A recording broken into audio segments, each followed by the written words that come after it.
Personal life ಬಗ್ಗೆ ಸಾಕಷ್ಟು ಜನ ಗೊತ್ತೇ ಇಲ್ಲ, ಇನ್ಕ್ಲೂಡಿಂಗ್ ಮೀ. ತುಂಬಾ ಭಾವನಾತ್ಮಕ ಜೀವಿ, ಇಲ್ಲ ಒಂದು ಒಳ್ಳೆ ಪ್ರತಿಭೆ, ಅಂಡರ್ ರೇಟೆಡ್ ಆಕ್ಟರ್ ಅಂತೆಲ್ಲ ಮಾತಾಡ್ತಾರೆ. ಪರ್ಸನಲ್ ಏನಿಲ್ಲ, ನಾನು ಪರ್ಸನಲಿ ತುಂಬಾ ಎರಡು ತರ ಕ್ಯಾರೆಕ್ಟರ್. ನಾನು ತುಂಬಾ ಜೋಲಿ ಆಗಿರ್ತೀನಿ, ತುಂಬಾ ಎಮೋಷನಲ್ ಆಗಿರ್ತೀನಿ, ತುಂಬಾ ಅಗ್ರೆಸಿವ್ ಆಗಿರ್ತೀನಿ. ಯಾವಾಗ ಅಗ್ರೆಸಿವ್ ನನ್ನ ಸ್ಟ್ರೆಂತ್ ಅಂತ ನಾನು ಹೇಳೋದು. ನಾನು ಅಗ್ರೆಸಿವ್ ಆಗಿದ್ದಕ್ಕೆ ಇಲ್ಲಿವರೆಗೂ ಬರಕ್ ಸಾಧ್ಯ ಆಗಿದೆ. ನಾನು ಆ ಅಗ್ರೆಸಿವ್ ಇದ್ದಿದ್ದಕ್ಕೆ ಇವತ್ತು ಅಶೋಕನ ಮೈ ಮೇಲೆ ಹೊತ್ಕೊಂಡಿದ್ದ. ಫೈರ್ ಇರಲಿಲ್ಲ ಅಂದ್ರೆ ನನಗೆ ಯಾವುದೇ ಕಾರಣಕ್ಕೂ ಅಶೋಕನ ನೀವು ಯಾರು ಇವತ್ತು ನೋಡಕ್ಕೆ ಆಗ್ತಿರಲಿಲ್ಲ. ಅಶೋಕನ ಒಂದು ಸಿನಿಮಾನೇ ಬರ್ತಾ ಇರಲಿಲ್ಲ, ರಿಲೀಸ್ ಆಗ್ತಾ ಇರಲಿಲ್ಲ. ಯಾವತ್ತು ಪ್ರಯತ್ನ ಮಾಡೋದು ಮತ್ತೆ ಪ್ರಯತ್ನ ಮಾಡಿಲ್ಲ ಅಂದ್ರೆ ಲೈಫಲ್ಲಿ ಕಡೆವರೆಗೂ ಹಂಗೆ ಕುಂತಿದ್ದು. ಒಂದ್ಸಲ ಏನಂತಾರೆ ಗೊತ್ತಾ, ನೀ ಪ್ರಯತ್ನ ಮಾಡಿಲ್ಲ ಮತ್ತೆ ಅಂತಂತಾರೆ. ಪ್ರಯತ್ನಗಳು ಮಾಡಿರೋದಕ್ಕೆ ಸತೀಶ್ ನೀನಾಸಂ ಆಗಿರೋದು. ಅವತ್ತು ನಾನು ಡ್ರಾಮಾ ಮಾಡ್ಕೊಂಡು ಹೊರಟಾಗ ನೀ ಹೀರೋ ಆಗ್ಬೇಡ ಅನ್ಕೊಂಡ್ರೆ ನನಗೆ, ನೀನು ಸಪೋರ್ಟಿಂಗ್ ಕ್ಯಾರೆಕ್ಟರ್ ಮಾಡ್ಕೊಂಡಿರೋ ಅಂತಂದ್ರೆ ನನಗೆ ನಮ್ಮ ಅವಮಾನಿಸಿದಾಗಲೇ, ನಮ್ಮ ನೋವಿಸಿದಾಗಲೇ ನಮ್ಮ ಕೈಲಿ ಮಾಡೋಕ್ಕಾಗಲ್ಲ ಅಂತ ಯಾರೋ ಕಮೆಂಟ್ ಆಗ್ತಾರಲ್ಲ, ಮಾಡೋಕ್ಕಾಗಲ್ಲ ಅಂದ್ರೆ ನಮಗೆ ಮಾಡ್ತೀನಿ ಅಂತ ಅನ್ಸೋದು. ನನ್ನ ಮೇಲೆ ಯಾರಿಗೂ ನಂಬಿಕೆ ಇರಲ್ಲ, ನಾ ಹೀರೋ ಆಗಿ ಅಷ್ಟೇ ಆಗ್ತೀನಿ ಅಂತ. ಬಟ್ ನಾನೇ ಚಾಲೆಂಜಿಂಗ್ ತಗೊಂಡು ನಾನೇ ನಿಂತ್ಕೊಂಡೆ, ನಾ ಹೀರೋ ಆಗಿ ಆಗ್ತೀನಿ ಅಂತ. ಇನ್ನು ಲೋ ಜರ್ನಿ ಮಾಡ್ತಾ ನೀನಾಸಂ ಅಂತ ಒಂದು ಜಾಗ ಸಿಕ್ತು. ಅಲ್ಲಿಂದ ಬೆಂಗಳೂರಿಗೆ ಬಂದೆ. ಬೆಂಗಳೂರಲ್ಲಿ ಯಾವುದೋ ಒಂದು 250 ರೂಪಾಯಿ ಬಾಡಿಗೆನಲ್ಲಿದ್ದೆ. ನಟನ ಪರ್ಸ್ಪೆಕ್ಟಿವ್ ಇಂದ ಪಾತ್ರಗಳಿಗೆ ಪ್ರಿಪೇರ್ ಆಗೋ ರೀತಿ ಇರುತ್ತಲ್ಲ, ಅದು ಸಿಕ್ಕಾಪಟ್ಟೆ ಇಂಪಾರ್ಟೆಂಟ್. ಈಗ ಆಕ್ಷನ್ ಸೀಕ್ವೆನ್ಸ್ ಎಲ್ಲ ಮಾಡ್ತಾ ಇರ್ತೀವಲ್ಲ, ಎಷ್ಟು ರಿಸ್ಕ್ ಇರುತ್ತೆ ಗೊತ್ತಾ. ಏನೋ ಒಂದು ಏಟ್ ಎದೆ ಮೇಲೆ ಬಿದ್ರು, ಇಲ್ಲ ಕಪಾಲಕ್ಕೆ ಬಿದ್ರೆ ಒಂದೇ ಸಲ ಹೋಗ್ಬಿಡ್ಬೋದು.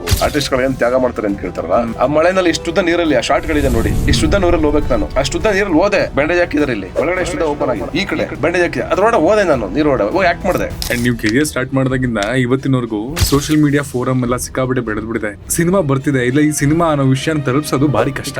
ಇವತ್ತಿರೋ ಸೋಷಿಯಲ್ ಮೀಡಿಯಾ ಆಗ್ಲಿ, ಅವ್ರಿಗೆ ಸಿಕ್ಕಿರೋ ಎಂಟರ್ಟೈನ್ಮೆಂಟ್ ಆಗ್ಲಿ, ಅದಿದ್ದಾಗ ಪ್ರತಿಯೊಬ್ರು ಮಾರ್ಕೆಟ್ ಮಾಡ್ಲೇಬೇಕು. ಶಾರುಖ್ ಖಾನ್ ಮಾಡ್ತಾರೆ, ಯಶ್ ಮಾಡ್ತಾರೆ, ಈ ಕಡೆ ನಾನು ಮಾಡ್ತೀನಿ. ಲಾಸ್ಟ್ ಇಯರ್ ಇಂದ ಇಲ್ಲಿವರೆಗೂ ಥಿಯೇಟರ್ ಕಲೆಕ್ಷನ್ ಎಷ್ಟಾಗಿದೆ? ಕಲೆಕ್ಷನ್ ಆಗಿಲ್ವಾ? ಸಿನಿಮಾಗಳು ಗೆದ್ದಿಲ್ವಾ? ಸಿನಿಮಾಗಳ ಜನ ನೋಡಿಲ್ವಾ? ಎಲ್ಲಿ ಸೋತಿದೀವಿ? ನಾವೆಲ್ಲ ಚೆನ್ನಾಗಿ ಸಿನಿಮಾ ಮಾಡೋದ್ರಲ್ಲಿ ಸೋತಿದೀವಿ. ಈಗ ಶಾಖಾಹಾರಿ ಅನ್ನೋ ಸಿನಿಮಾ ಹೆಂಗ್ ವೈರಲ್ ಆಯ್ತು? ಮತ್ತೆ ಜನರ ಬಗ್ಗೆ ಯಾವುದೇ ಕಾರಣಕ್ಕೂ ನಾನು ದೂಷಿಸಲ್ಲ. ಇಲ್ಲ, ನಾವು ಸೋಲ್ತಾ ಇದೀವಿ ಅಂತಂದ್ರೆ ಅದ್ರಲ್ಲಿ ನಮ್ದು ಏನೋ ತಪ್ಪಿದೆ. ನಾವು ಚೆನ್ನಾಗಿರೋ ಸಿನಿಮಾ ಕೊಟ್ಟಿಲ್ಲ ಅಂತ ಅರ್ಥ ಬಿಟ್ರೆ ನೆವರ್ ಜನರನ್ನ ಬ್ಲೇಮ್ ಮಾಡಕ್ಕೆ ಹೋಗ್ಬಿಡಿ. ಒಳ್ಳೆ ರೈಟರ್ಸ್ ಬರಬೇಕು, ಒಳ್ಳೆ ಡೈರೆಕ್ಟರ್ಗಳು ಬರಬೇಕು, ಚೆನ್ನಾಗಿ ಅಪ್ಡೇಟ್ ಆಗಬೇಕು, ಕಲಿಬೇಕು. ದೊಡ್ಡ ಆಸೆ ನನ್ನ ಲೈಫಲ್ಲಿ ಏನಾರು ಇದ್ರೆ ಹೆಣ್ಣು ಮಕ್ಕಳಿಗೆ ಎಜುಕೇಶನ್ಗೆ ಆಗದೇ ಇಲ್ಲ ಅವ್ರ ಕೈಲಿ ಅನ್ನೋಂಥ ಹೆಣ್ಣು ಮಕ್ಕಳಿಗೆ ಒಂದು ಸ್ಕೂಲ್ ತೆರೀಬೇಕು ನನಗೆ ಆಸೆ ಇದೆ. ನನಗೆ ದೊಡ್ಡ ಕಾನ್ಸಿರೋದಾದ್ರೆ ನಾನು ಎದುರದೆ ನನ್ನ ಮಗಳಿಗೆ, ಅವಳ ಮಧ್ಯೆ ಒಂದು ಫ್ರೆಂಡ್ಶಿಪ್ ಇದೆ, ಇಬ್ರು ಫ್ರೆಂಡ್ಸ್ ತರ ಇದೀವಿ. ನನಗೆ ತುಂಬಾ ಖುಷಿ ಇದೆ. ನನಗೆ ತುಂಬಾ ಹೆಣ್ಮಕ್ಳು ನೋಡಿದ್ದು ನನಗೆ ತುಂಬಾ ವೆರಿ ಹ್ಯಾಪಿ. ಸತೀಶ್ ನೀನಾಸಂ ಅನ್ನೋ ಹೆಸರು ಜೊತೆಗೆ ಒಂದಷ್ಟು ಟ್ಯಾಗ್ಸ್ ಗಳನ್ನ ನೀವು ಕೇಳಿರ್ತೀರ. ಒಂದು ಅಂಡರ್ ರೇಟೆಡ್ ಅಂತ, ಇನ್ನೊಂದು ಆರೋಗೆಂಟ್ ಅಂತ. ನಾನು ಅಗ್ರೆಸಿವ್ ಆಗಿಲ್ಲ ಅಂದ್ರೆ ಬಹುಶಃ ನಾನು ಇಲ್ಲಿವರೆಗೂ ಬರಕ್ ಸಾಧ್ಯನೇ ಆಗ್ತದೆ. ನಾನು ಸತೀಶ್ ನೀನಾಸಂ ಆಗಿ ನಾನ್ ನೋಡಿರೋ ಲೈಫಲ್ಲಿ, ನಾನ್ ಬೆಳೆದಿರೋ ಊರಲ್ಲಿ, ನನಗಿದ್ದ ಪ್ರಿವಿಲೇಜ್ ಅಲ್ಲಿ 30 ಗುಂಟೆ ಜಮೀನು, 8 ಜನ ಮಕ್ಕಳು, ಮೂಲಂಗಿ ಸೊಪ್ಪು ಬೇಸಕ್ಕೆ ಉಪ್ಪಿಂದನೆ ಬೆಳೆದಂತ ಲೈಫ್. ಇನ್ನು ನಮ್ಮ ತಾಯಿ ಇಡೀ ಲೈಫ್ ನ ನಮ್ಮ ಮಾವನ ಮನೆಗೆ ಹೋಗಿ ಅಕ್ಕಿ ಕೊಡ್ತೀರಾ ಅಂತ ಕೇಳ್ಕೊಂಡೆ ಬದುಕಿದ್ರು. ಹಸುನು ಕಲ್ಸೋ ಪಾಠಗಳನ್ನ ಯಾವ ಯೂನಿವರ್ಸಿಟಿನೂ ಹೇಳ್ಕೊಡಲ್ಲ ಅಂತ. ಜೊತೆಗಿರೋರು ನಿಮ್ಮ ಸಿನಿಮಾಗಳು ಕೆರಿಯರ್ ಸ್ಟಾರ್ಟ್ ಆದಾಗಿಂದ ಇಲ್ಲಿವರೆಗೂ ಕೊಟ್ಟಿರುವಂತಹ ಒಂದು ಕ್ರಿಟಿಕ್ ಇವತ್ತು ನಿಮಗೆ ಕಾಡುತ್ತೆ ಅಂದ್ರೆ ಅದ್ರ ರೀತಿಯಾಗಿ ನಾನೇ ಒಪ್ಕೊಂಡ್ಬಿಡ್ತೀನಿ. ಅದನ್ನ ನಾನೇ ಕ್ರಿಟಿಕ್ ಮಾಡಿ ನನ್ನಷ್ಟು ಚೆನ್ನಾಗಿ ಕ್ರಿಟಿಕ್ ಮಾಡೋರು ಇನ್ನೊಬ್ಬ ಇಲ್ಲ. ನಂಗೆ ಗೊತ್ತಾಗುತ್ತೆ ಈ ಸಿನಿಮಾ ಚೆನ್ನಾಗಿದೆ, ಈ ಸಿನಿಮಾ ಚೆನ್ನಾಗಿ ಬಂದಿಲ್ಲ. ಸಿಕ್ಕಿರೋದೊಂದು ಅವಕಾಶ ನಮಗೆ. ಶೇಕ್ಸ್ಪಿಯರ್ ಹೇಳ್ದಂಗೆ ಜಗವೇ ನಾಟಕ ರಂಗ, ನಾವೆಲ್ಲ ಪಾತ್ರಧಾರಿಗಳು ಬಗ್ಗೆ ರಂಗ ಪ್ರವೇಶ ಮಾಡ್ತಾ ಇರ್ತೀವಿ. ಪಾತ್ರ ಮುಗಿದ ತಕ್ಷಣ ಹೋಗ್ತಾ ಇರ್ತೀವಿ, ಬಣ್ಣ ತೆಗಿಬೇಕು, ಹೊರಡ್ಬೇಕು, ಅಷ್ಟೆಲ್ಲ ಇರಲಿ.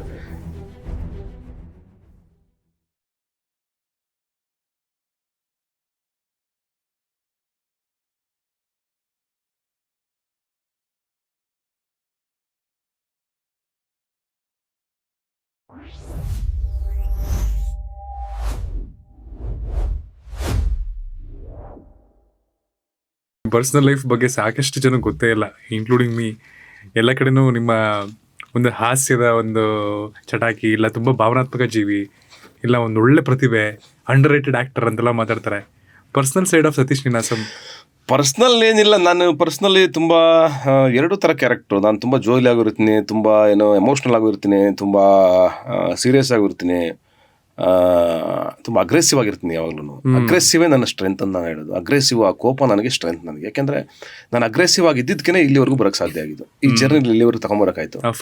ನಾನು ಆ ಅಗ್ರೆಸಿವ್ ಇದ್ದಿದ್ದಕ್ಕೆ ಇವತ್ತು ಅಶೋಕನ ಮೈ ಮೇಲೆ ಹೊತ್ಕೊಂಡಿದ್ದು. ಅಗ್ರೆಸಿವ್ ಆ ಫೈರ್ ಇರಲಿಲ್ಲ ಅಂದ್ರೆ ನನಗೆ ಯಾವುದೇ ಕಾರಣಕ್ಕೂ ಅಶೋಕನ ನೀವು ಯಾರು ಇವತ್ತು ನೋಡೋಕೆ ಆಗ್ತಿರಲಿಲ್ಲ. ಅಶೋಕನ ಒಂದು ಸಿನಿಮಾನೇ ಬರ್ತಾ ಇರಲಿಲ್ಲ, ರಿಲೀಸ್ ಆಗ್ತಾ ಇರಲಿಲ್ಲ. ಅದು ಯಾವತ್ತೂ ನಿಂತಬಿಟ್ರು. ಯಾಕಂದ್ರೆ ಒಂದು ಟೈಮ್ಗೆ ಅಶೋಕನ ನಾನು ಮೈ ಮೇಲೆ ಹೊತ್ಕೊಳ್ಳೇಬೇಕಾಗಿತ್ತು, ಒಬ್ಬರೇ ನಿಂತ್ಕೋಬೇಕಾಗಿತ್ತು. ನನ್ನ ಜೊತೆಗೆ ಪ್ರೊಡ್ಯೂಸರ್ ಪಾಪ ಅವರು ಶಕ್ತಿ ಕಳ್ಕೊಂಡಿದ್ರು. ಅವ್ರಿಗೆ ಸಿನಿಮಾ ಫಸ್ಟ್ ಟೈಮ್ ಹೊಸದು, ಅವ್ರಿಗೇನು ಗೊತ್ತಿರಲಿಲ್ಲ. ಆ ಸಂದರ್ಭದಲ್ಲಿ ನನ್ನ ಜೊತೆ ನಿಂತ್ಕೋಬೇಕಾಗಿತ್ತು. ಪ್ರೊಡ್ಯೂಸರು ಮತ್ತೆ ನಿರ್ದೇಶಕರು, ನಾವು ಮತ್ತೆ ಕೆಲಸ ಮಾಡೋದಂತ ಪ್ರತಿಯೊಬ್ಬರಿಗೂ ನ್ಯಾಯ ಸಲ್ಲಬೇಕಾಗಿತ್ತು ಆ ಸಿನಿಮಾದಿಂದ. ಅದಕ್ಕೋಸ್ಕರ 3 ವರ್ಷ ಆ ಸಿನಿಮಾನ ತಲೆ ಮೇಲೆ, ಹೆಗಲ ಮೇಲೆ, ಮನ್ಸ್ ಮೇಲೆ, ಇಡೀ ದೇಹದ ಮೇಲೆ ಹೊತ್ಕೊಂಡು ಬಂದು ತಗೊಂಬಂದು ನಿಲ್ಸಿದ್ದೀನಿ. ಏನೋ ಇವ್ನು ಟೈಟಾನಿಕ್ ಸಿನಿಮಾ ಮಾಡ್ಬಿಟ್ಟವನ, ಏನು ಇವನು ಗ್ರೇಟ್ ಇಲ್ಲ. ನಮಗೆ ಟೈಟಾನಿಕ್ ಸಿನಿಮಾನೇ ಅದು. ನಮ್ಗದು 1000 ಕೋಟಿ ಬಜೆಟಿನ ಸಿನಿಮಾನೇ.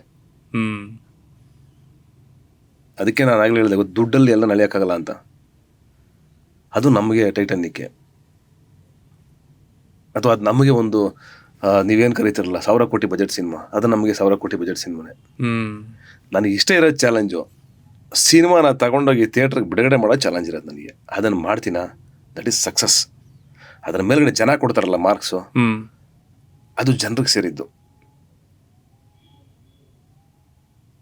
ಇಷ್ಟೇ ನಾನು ಬಿಲೀವ್ ಮಾಡೋದು. ನಾನು ಇದು ಕ್ವಾಲಿಟಿ, ಇದು ಕಂಟೆಂಟು, ನಾನು ಕಾಣೋ ವಿಷನ್ ಇದು. ನಾನು ಅಂದರೆ ಈಗ ಇಂಡಿಯನ್ ಮಾರ್ಕೆಟಲ್ಲಿ ಈ ಸಿನಿಮಾನ ತಗೊಂಡು ನಿಲ್ಲಿಸ್ಬೋದು. ಓಕೆ, ಇದು ನಂದು ಒಂದು ಸಿನಿಮಾ ಇದೆ ನೋಡಿ ಅನ್ನೋ ಥರ ಹೇಳುವಂಥ ಕಾನ್ಫಿಡೆನ್ಸು ನನಗೆ ಈ ಕತೆ ಮೇಲೆ, ಈ ಸಿನಿಮಾ ಮೇಲಿದೆ. ಹಾಗಾಗಿ ಈ ಸಿನಿಮಾನ ನಾವು ಫಸ್ಟ್ ಪ್ಯಾನ್ ಇಂಡಿಯಾಗೋಸ್ಕರ ಸಿನಿಮಾ ಮಾಡಿದಲ್ಲ, ಅದೇ ಯಾವಾಗ ಹೇಳ್ತಿದ್ದೆ ನಿಮಗೆ.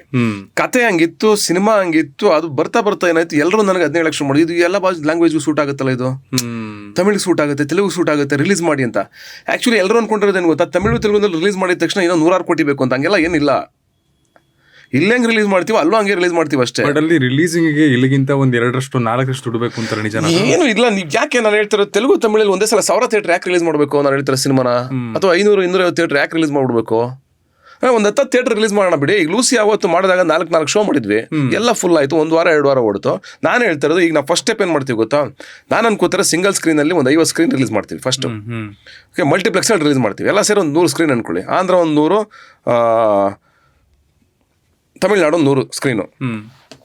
ಇಷ್ಟಕ್ಕೆ ನಮ್ಗೇನು ಬಜೆಟ್ ಬೇಕೋ ಅದನ್ನು ಪ್ಲಾನ್ ಮಾಡ್ತೀವಿ, ಅದ್ರ ಪ್ರಕಾರ ರಿಲೀಸ್ ಮಾಡ್ತೀವಿ. ಈಗ ಆಲ್ರೆಡಿ ಡಿಸ್ಟ್ರಿಬ್ಯೂಟರ್ಗಳು ತಮಿಳಿಂದನೂ ಬರ್ತಾ ಇದ್ದಾರೆ, ತಮಿಳಿಂದ ಪೋಸ್ಟರ್ ಕಳಿಸಿ ಎನ್ಕ್ವೈರಿ ಮಾಡಿದ್ದಾರೆ ನನಗೆ.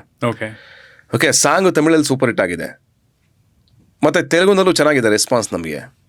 ಓಕೆ, ಮಾರ್ಕೆಟ್ನ ನಾನು ಏನೋ ಒಂದು ಅನಾಲಿಸಿಸ್ ಮಾಡಿ, ಮಾರ್ಕೆಟ್ ಯಾರು ಹಿಂಗೆ ಅಂತ ಯಾರು ಡಿಸೈಡ್ ಮಾಡೋಕ್ಕಾಗಲ್ಲ. ನಾವೇ ಒಂದು ವಿಷನ್ ಕಾಣಬೇಕು, ಹಿಂಗಾಗುತ್ತೆ ಅಂತ ನಾವು ಯೋಚನೆ ಮಾಡಿನೇ ಮಾಡಬೇಕು.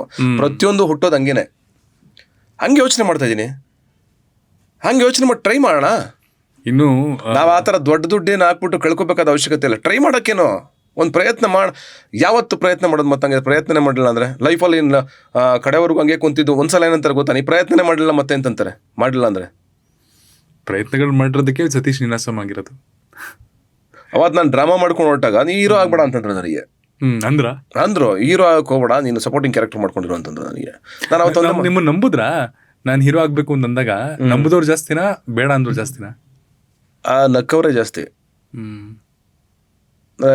ಜೊತೆಗಿದ್ದವ್ರೆ ಬೇಡ ಅಂತಂದ್ರು ನನಗೆ. ನಕ್ಕವ್ರೊಂದು ಬಿಡಿ, ಅದನ್ನೆಲ್ಲ ಸೈಡ್ ಇಡೋಣ. ಅವ್ರು ನಕ್ಸಿದ್ರೆ ನಮಗೆ ಸ್ವಲ್ಪ ಇನ್ನೂ ಅಗ್ರೆಸಿವ್ ಮತ್ತು ಆ ಫೈರ್ ಬರೋದೇ ನಮ್ಗೆ. ಅದು ನಮ್ಮ ಅವಮಾನಿಸ್ದಾಗಲೇ, ನಮ್ಮ ನೋವಿಸ್ದಾಗಲೇ ನಮ್ಮ ಕೈಲಿ ಮಾಡೋಕ್ಕಾಗಲ್ಲ ಅಂತ ಯಾರೋ ಕಮೆಂಟ್ ಆಗ್ತಾರಲ್ಲ, ಮಾಡೋಕ್ಕಾಗಲ್ಲ ಅನ್ನೋದೇ ನಮಗೆ ಮಾಡ್ತೀನಿ ಅಂತ ಅನ್ಸೋದು. ನನಗೆ ಯಾವಾಗ ಒಂದು ಫೈರ್ ಆಗ್ತಾ ಇರುತ್ತೆ. ಬಟ್ ನನ್ನ ಮೇಲೆ ಯಾರಿಗೂ ನಂಬಿಕೆ ಇರಲ್ಲ, ನಾ ಹೀರೋ ಆಗಿ ಸಸ್ಟೈನ್ ಆಗ್ತೀನಿ ಅಂತ. ಬಟ್ ನಾನೇ ಚಾಲೆಂಜಿಂಗ್ ಆಗಿ ತೊಗೊಂಡು ನಾನೇ ನಿಂತ್ಕೊಂಡೆ, ನಾ ಹೀರೋ ಆಗಿ ಆಗ್ತೀನಿ ಅಂತ. ಅದನ್ನು ನಾನೇ ಬೆಳೆಸ್ಕೊಂಡಿದ್ದು, ನಾನು ನಂಬ್ಕೊಂಡಿದ್ದು. ಬಟ್ ನನ್ನ ಜೊತೆಗೆ ಎಲ್ಲರೂ ನಿಂತ್ಕೊಂಡ್ರು. ಪವನ್ ಆಗಲಿ ಅಥವಾ ಅವತ್ತು ಯೋಗರಾಜ್ ಸರ್ ಆಗಲಿ, ಎಲ್ಲರೂ ನನ್ನ ಜೊತೆಗಿದ್ದರು. ಆ ಟ್ರಾವೆಲಿಂಗ್ ಒಳ್ಳೊಳ್ಳೆ ಸಿನಿಮಾಗಳನ್ನ ಕೊಟ್ಟರು ನನಗೆ. ಅದು ಒಂದು ಒಳ್ಳೆ ಬೇಸ್ ಸಿಕ್ತು ನನಗೆ ಲೂಸಿಯಾಯಿಂದ. ಡ್ರಾಮಾ ಲೂಸಿಯಾ ಅದು ಒಳ್ಳೆ ಬೇಸ್ ಸಿಕ್ತು. ಅಲ್ಲಿಂದ ಅದನ್ನು ನಾನು ಇಂಡಿಪೆಂಡೆಂಟಾಗಿ ಲವ್ ಇನ್ ಮಂಡ್ಯ ನಾನೇ ಸೆಲೆಕ್ಟ್ ಮಾಡಿಕೊಂಡೆ. ಆಮೇಲೆ ಬೇರೆ ಬೇರೆ ಸಬ್ಜೆಕ್ಟ್ಗಳು ನಾನೇ ಸೆಲೆಕ್ಟ್ ಮಾಡಿಕೊಂಡು ನನ್ನನ್ನು ನಾನು ರೂಪಿಸ್ಕೊತಾ ಬಂದೆ. ಪ್ಯಾನ್ ಇಂಡಿಯಾ ಸಿನಿಮಾಗಳು ಅಂತ ಬಂದ ತಕ್ಷಣ 2 ಥರ ವಿಷಯ ಬರುತ್ತೆ. ಒಂದು, ನಮಗದು ಪ್ಯಾನ್ ಇಂಡಿಯಾ, ನಮಗ್ ಗೊತ್ತಿರುತ್ತೆ ಅದು ಪ್ಯಾನ್ ಇಂಡಿಯಾ ಸಿನಿಮಾ ಅಂತ. ಬೇರೆ ಭಾಷೆಯವ್ರಿಗೆ ಅದು ಪ್ಯಾನ್ ಇಂಡಿಯಾ ಆಗಿತ್ತು ಅನ್ನೋದೇ ಗೊತ್ತಿರಲ್ಲ ತುಂಬಾ ಸರಿ. ಹೊರಗಿಂದ ಅವ್ರಿಗೆ ಕಾಣಿಸೋದು KGF, ಕಾಂತಾರ ಅಷ್ಟೇ. ಆ 2 ಸಿನಿಮಾಗಳಲ್ಲಿ ವರ್ಕ್ ಆಗಿದೆ, ಅದು ಕನ್ನಡದ ಸಿನಿಮಾ ಅನ್ನೋದು ಅವ್ರಿಗೆ ಗೊತ್ತಿದೆ.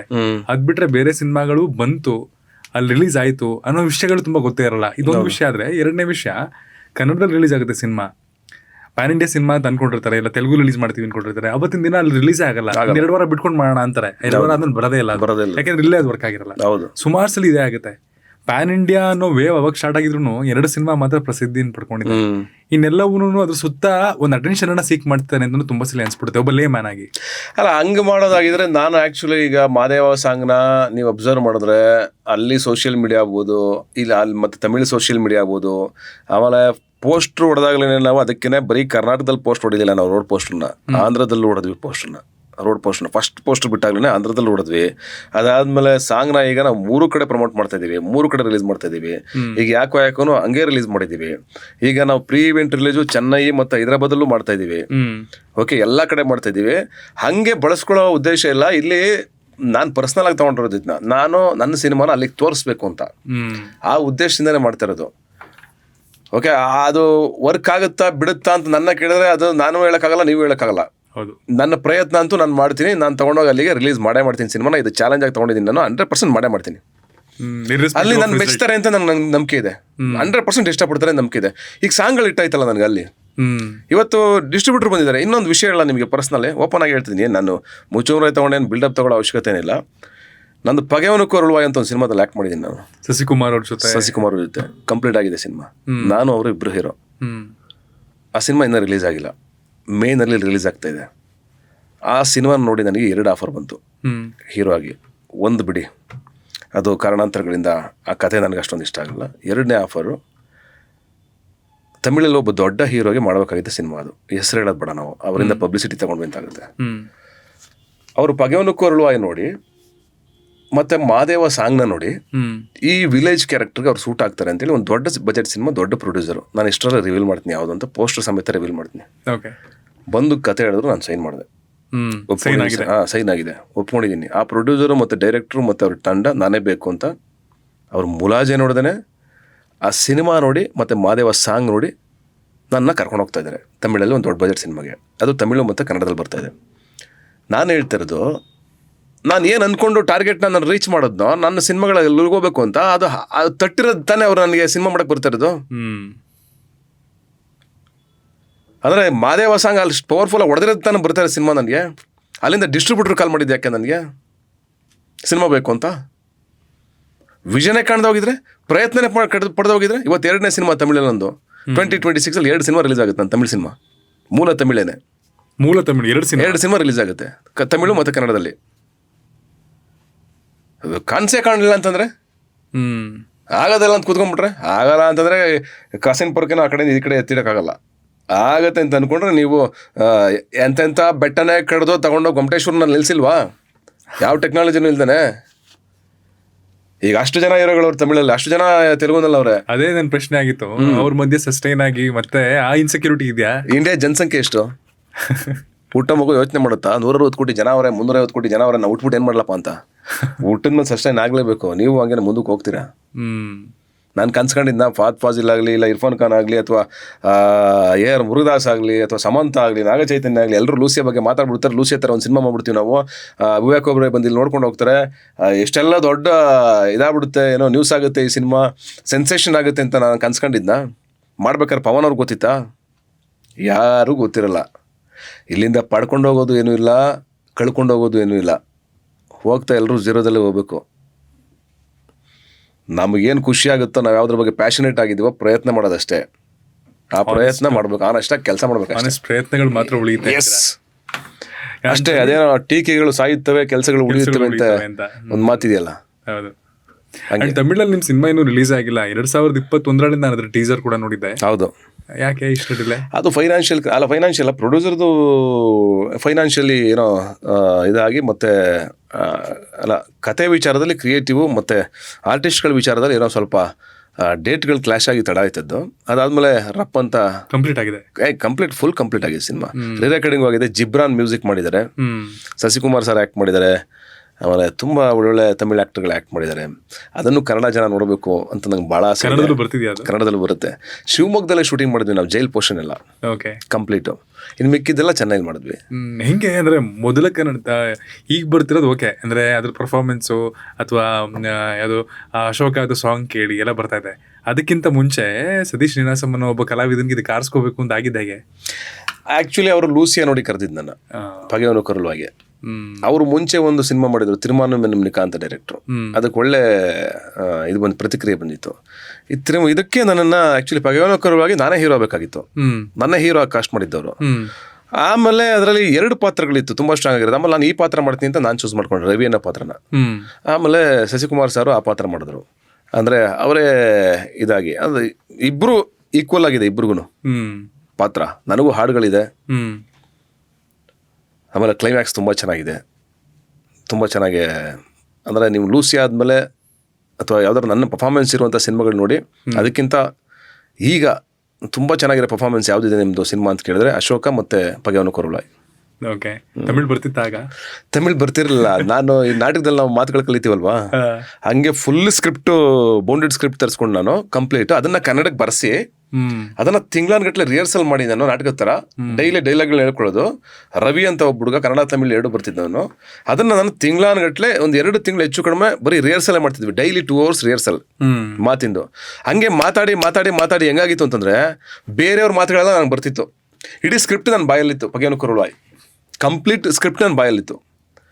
ಆ ಸ್ಕ್ರಿಪ್ಟ್ ಬಾಯಲ್ಲಿತ್ತು. ನಾನು ಪಾತ್ರ ಮಾಡಕ್ಕೆ ಹೋದಾಗ ಮಜಾ ಏನಂತಂದ್ರೆ ಒಂದೊಂದೇ ಟೇಕಲ್ಲಿ ಹೊಡಿತಿದ್ದೆ ನಾನು ಎಲ್ಲ ಮಾತುಗಳನ್ನ. ಅವ್ರಿಗೆಲ್ಲ ಶಾಕು, ನಿಮ್ಗೆ ತಮಿಳು ಬರುತ್ತಾ ಅಂತ. ನಂಗೆ ತಮಿಳು ಬರ್ತಾ ಇರಲ್ಲ ಸೀರಿಯಸ್ಲಿ. ಅವಾಗ ಇನ್ನೂ ಈಗ ಅಟ್ಲೀಸ್ಟ್ ಸ್ವಲ್ಪ ಗೊತ್ತಾಗುತ್ತೆ ನನಗೆ ತಮಿಳು. ಅವಾಗ ತಮಿಳೇ ಬರ್ತಿರಲ್ಲ ನನಗೆ. ಆ ಪಾತ್ರಕ್ಕೋಸ್ಕರ ಕಲಿತಾ ಕಲ್ತಿದ್ದು ನಾನು. ಈಗ ಒಂದು 60%, 30% ಅಥವಾ 40% ಬರ್ಬೋದು. ಈಗ ನೋಡಿ, ಒಂದು ನಾನು ಮಲಯಾಳಮಲ್ಲಿ ಮಮ್ಮೂಟಿ ಅವ್ರ ಜೊತೆ ಒಂದು ಸಿನಿಮಾ ಮಾಡಿದ್ದೆ. ಮಲಯಾಳಮಲ್ಲಿ ಮಾಡಿದ್ದೆ. ಶಿಕಾರಿ ಸಿನಿಮಾ, ಕನ್ನಡ ಮಲಯಾಳಂ ಅದು. ಅದ್ರಲ್ಲಿ ಒಂದು ಡೈಲಾಗ್ ಇದೆ. ನನ್ನ ಫ್ರೆಂಡ್ಸ್ ಎಲ್ಲ ರೇಗಿಸ್ತಾರೆ. ನನ್ನ ಫ್ರೆಂಡ್ಸ್ ಹೇಳ್ತಾರೆ ಆ ಡೈಲಾಗ್ನ, ಯಾಕಂದ್ರೆ ನಾನು ಅಷ್ಟಲ್ಲೇ ಹೇಳ್ಬಿಟ್ಟಿದ್ದೀನಿ ಅವ್ರಿಗೆ. ಅಮ್ಮಾಯಿಗೆ ತೀರೆ ಸುಗಮಿಲ್ಲ ಒಣ್ಣು ಇಳಿನಾಲ್ ಕಾಲುವಯ್ಯ ನಡಕಾಲುವಯ್ಯ ಆಸುಪತ್ರಿ ಪೋವಾನು ಹೆಚ್ಚ ಮಳಗಾರಣಂ ಮರಂವೀಣ್ ರೋಡಿಲ್ ಒಂಡಿ ಒಣ್ಣು ಪೋನಿಲ್ಲೆ ಅಂತ ಒಂದು ಡೈಲಾಗ್. ಹಿಂಗೆ ಹೊಡೆದ ನಾನು ಮಮ್ಮೂಟಿ ಅವ್ರು ಶಾಕ್ ಆಗ್ಬಿಟ್ರೆ ಯಾರು ಹುಡುಗ ಅಂತ. ಯಾಕೆ ಅಂತಂದ್ರೆ ಅವ್ರಿಗೆ ಶಾಕ್. ಇವ್ ಮಲಯಾಳಮ, ಇವ್ರು ಕನ್ನಡದ. ಮಲಯಾಳಂದವರೆಲ್ಲ ಪ್ರಾಂಪ್ಟ್ ತೊಗೊಂಡು ಆ್ಯಕ್ಟ್ ಮಾಡ್ತಾರೆ ಜಾಸ್ತಿ ಅವರು. ನಾವು ಯಾರೋ ಬೆಂಗಳೂರು ಆರ್ಟಿಸ್ಟ್ಗಳು ಪ್ರಾಂಪ್ಟ್ ತೊಗೊಳ್ಳೋದು. ಬೆಂಗಳೂರು ಆರ್ಟಿಸ್ಟ್ಗಳು ಕರ್ನಾಟಕ ಆರ್ಟಿಸ್ಟ್ಗಳಿಗೆ ಹೊರಗಡೆ ತುಂಬ ಬೇಡಿಕೆ ಇದೆ. ಅಂದ್ರೆ ಒಂದು ರೆಸ್ಪೆಕ್ಟ್ ಇದೆ, ರೆಡಿ ಆಗಿರುತ್ತೆ, ಬಿಕಾಸ್ ರೆಡಿ ಆಗ್ತಾರೆ ಅಂತ. ಹಂಗೆ ನಾವು ರೆಡಿ ಆಗ್ತಾ ಇದ್ದು. ಬಟ್ ಅನ್ಸುತ್ತಾ ನಿಮ್ಗೆ, ಅಂದ್ರೆ ಹೊರಗಡೆ ರೆಸ್ಪೆಕ್ಟ್ ಇದೆ, ಅಷ್ಟೆಲ್ಲ ಇದೆ, ಬಟ್ ಇಲ್ಲಿ ಅದೇ ಈಕ್ವಲ್ ರೆಸ್ಪೆಕ್ಟ್ ಇದೆ ಅಂತ ಅನ್ಸುತ್ತಾ? ನೀವು ಅದನ್ನ ಕಂಪೇರೇ ಮಾಡಬಾರ್ದು. ಬಿಕಾಸ್ ಜನ ನಮ್ಮನ್ನು ಅಷ್ಟು ರೆಸ್ಪೆಕ್ಟ್ ಮಾಡಿ ಅಷ್ಟು ಪ್ರೀತಿ ಕೊಟ್ಟಿರೋದಕ್ಕೆ ನಾನು ಇವತ್ತು ಕೂತಿರೋದು. ಇವತ್ತು ನಾನು ಕನ್ನಡ ಸಿನಿಮಾ ಬಿಟ್ಟು ಬೇರೆ ಸಿನಿಮಾಗಳು ಮಾಡ್ತಾ ಇದ್ದೀನಿ ಅನ್ನೋದಕ್ಕೆ ಕಾರಣನೇ ಕನ್ನಡ ಸಿನಿಮಾ ಬಿಟ್ಟಲ್ಲ. ನಾನು ಬದುಕಿರೋರು ಕನ್ನಡ ಸಿನಿಮಾಗಳನ್ನೇ ಮಾಡೋದು. ನಮ್ದೇನಂದ್ರೆ ನಮ್ದೊಂದು ಪತಾಕೆ ಬೇರೆ ಕಡೆ ಅಂದರೆ ನಮ್ದೊಂದು ನಮ್ಮದು ಸಿನಿಮಾಗಳು ನಮ್ಮನ್ನು ಬೇರೆ ಲ್ಯಾಂಗ್ವೇಜಲ್ಲಿ ನೋಡಬೇಕು ಅನ್ನೋ ಕಾರಣಕ್ಕೆ ನಮ್ಮ ಮಾರ್ಕೆಟ್ನ ವಿಸ್ತಾರ ಮಾಡ್ತಾ ಇದ್ದೀವಿ. ಬಿಟ್ಟರೆ ಕನ್ನಡ ಬಿಟ್ಟು ಹೋಗ್ಬೇಕು ಅಂತಲ್ಲ. ಬೇರೆ ಬೇರೆ ಕಲ್ಚರ್ನ, ಬೇರೆ ಬೇರೆ ಹೊಸ ವಿಷಯಗಳನ್ನ ಕಲಿಯೋದು ನನಗೆ ಯಾವಾಗಲೂ ಆಸಕ್ತಿ. ಅದು ಥಿಯೇಟ್ರ್ ಕಲಿಸಿದ್ದು, ನಮ್ಗೆ ನಾಟಕ ಕಲಿಸಿದ್ದು. ಒಂದು ಲ್ಯಾಂಗ್ವೇಜ್ ಕಲಿಯೋದಾಗಲಿ, ಒಂದು ಸಂಸ್ಕೃತಿ ಕಲಿಯೋದಾಗಲಿ, ಒಂದು ಎಲ್ಲ ತಿಳ್ಕೊಳ್ಳೋದಾಗಲಿ, ಅದು ಮನುಷ್ಯನ ಇನ್ನೂ ಮುಂದಕ್ಕೆ ಜರ್ನಿ ಮಾಡಿಸುತ್ತೆ, ಕರ್ಕೊಂಡು ಹೋಗ್ತಾ ಇರುತ್ತೆ. ನಾವು ಅಲ್ಲೇ ನಿಲ್ಲಬಾರ್ದು, ನಿಂತು ನೀರಾಗಬಾರ್ದು. ಅದು ನನ್ನ ಆಸಕ್ತಿ, ಲ್ಯಾಂಗ್ವೇಜ್ ಬಗ್ಗೆ ಇರೋದು. ನನಗೆ ಲ್ಯಾಂಗ್ವೇಜ್ ಬಗ್ಗೆ ಬ್ಯಾರಿಕೇಡ್ ಇಲ್ಲ. ನಾನು ಯಾವ ಭಾಷೆಗಳನ್ನೂ ಹೇಟ್ ಮಾಡಲ್ಲ, ದ್ವೇಷಲ್ಲ ನಾನು. ಆರ್ಟಿಸ್ಟ್ಗಳಿಗೂ ಅಷ್ಟೇ ಬ್ಯಾರಿಕೇಡ್ ಇರಬಾರ್ದು, ಗಡಿ ಇರಬಾರ್ದು. ಆರ್ಟಿಸ್ಟ್ಗಳೆಲ್ಲ ಮನುಷ್ಯನಿಗೆ ಇರಬಾರ್ದು ಬೇಸಿಕಲಿ. ಅದಕ್ಕೆ ತಾನೇ ಕುವೆಂಪು ಹೇಳಿದ್ ನಿಮಗೆ, ಮಗು ಹುಟ್ಟುತ್ತಾ ವಿಶ್ವಮಾನವ, ಬೆಳೆಯುತ್ತಾ ಅಲ್ಪಮಾನವ ಅಂತ. ನಾವೇ ಅದನ್ನು ಕಲಿಯೋದು, ಸುಮ್ಮನೆ ಪ್ರಾಕ್ಟೀಸ್ ಮಾಡೋದಷ್ಟೇ. ಅವ್ನು ದ್ವೇಷಿಸ್ಬೇಕು. ಎಲ್ಲಿ ದ್ವೇಷ ಇಲ್ಲ ಹೇಳಿ? ನೀವೊಂದು ಊರಿಗೆ ಹೋಗಿ, ಈ ಊರಿಗೆ ಆ ಊರು ಕಂಡ್ರಾಗಲ್ಲ. ಇಲ್ಲ ನಿಮ್ಮ ಮನೆ ಒಡೆನ ಹೋಗಿ, ನಿಮಗೆ ನಿಮ್ಮ ತಮ್ಮನ ಕಂಡ್ರಾಗಲ್ಲ, ಅಣ್ಣನ ಕಂಡ್ರಾಗಲ್ಲ. ಇಲ್ಲ ನಿಮ್ಮ ಮನೆ ದಾಟಿ ಆ ಮನೆಯವ್ನಿಗೆ ಈ ಮನೆಯವ್ನು ಕಂಡ್ರಾಗಲ್ಲ. ಊರು ದಾಟಿ ಈ ಊರವ್ರಿಗೆ ಆ ಊರವ್ರು ಕಂಡ್ರಾಗಲ್ಲ. ತಾಲೂಕು ದಾಟಿ ಈ ತಾಲೂಕು ದೊಡ್ಡದು, ಆ ತಾಲೂಕು ಸಣ್ಣದು ಅಂತಾರೆ. ಜಿಲ್ಲೆ ದಾಟಿ ಈ ಜಿಲ್ಲೆನೇ ಶ್ರೇಷ್ಠ, ಈ ಜಿಲ್ಲೆ ಶ್ರೇಷ್ಠ ಅಲ್ಲ ಅಂತಾರೆ. ಕರ್ನಾಟಕಕ್ಕೆ ಬನ್ನಿ, ಕನ್ನಡ ರಾಜ್ಯದ ವಿಚಾರಕ್ಕೆ ಬನ್ನಿ, ಈ ರಾಜ್ಯ ಶ್ರೇಷ್ಠ, ಈ ರಾಜ್ಯ ಶ್ರೇಷ್ಠ ಅಲ್ಲ ಅಂತಂತಾರೆ. ದೇಶದ ವಿಚಾರಕ್ಕೆ ಬಂದಾಗ ಆ ದೇಶ ಸರಿ ಇಲ್ಲ, ಈ ದೇಶ ಸರಿ ಅಂತಾರೆ. ಯಾವುದೂ ಅಲ್ಲ. ದೇಶ, ಭಾಷೆ, ಕಾಲ ಇದು ಯಾವುದು ಮುಖ್ಯ ಅಲ್ಲ. ಮನುಷ್ಯನಾಗಿ ಒಂದು ಹ್ಯುಮ್ಯಾನಿಟಿಯಿಂದ ಇರೋದು ಅಷ್ಟೇ ಮುಖ್ಯ. ಅದನ್ನೇ ಕುವೆಂಪು ಆಗಲಿ, ದೊಡ್ಡ ದೊಡ್ಡ ಕವಿಗಳಾಗಲಿ, ಫಿಲಾಸಫರ್ಸ್ ಆಗಲಿ ತಮ್ಮ ಲೈಫ್ ಎಕ್ಸ್ಪೀರಿಯೆನ್ಸಲ್ಲಿ ಹೇಳಿರೋ ಮಾತುಗಳದು.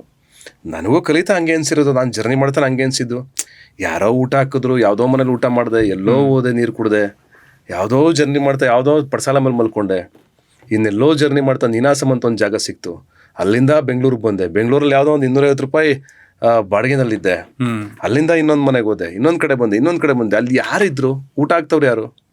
ಅವ್ರು ಯಾವ ಜನಾಂಗದವರು, ಯಾವ ಊರವರು, ಯಾವ ಜಾತಿಯವರು? ಅದನ್ನೆಲ್ಲ ಪ್ರಶ್ನೆ ಮಾಡೋದ್ರೆ ಯಾವ ಮನುಷ್ಯನು ಬದುಕದೇ ಇಲ್ವಲ್ಲ. ಹೌದು.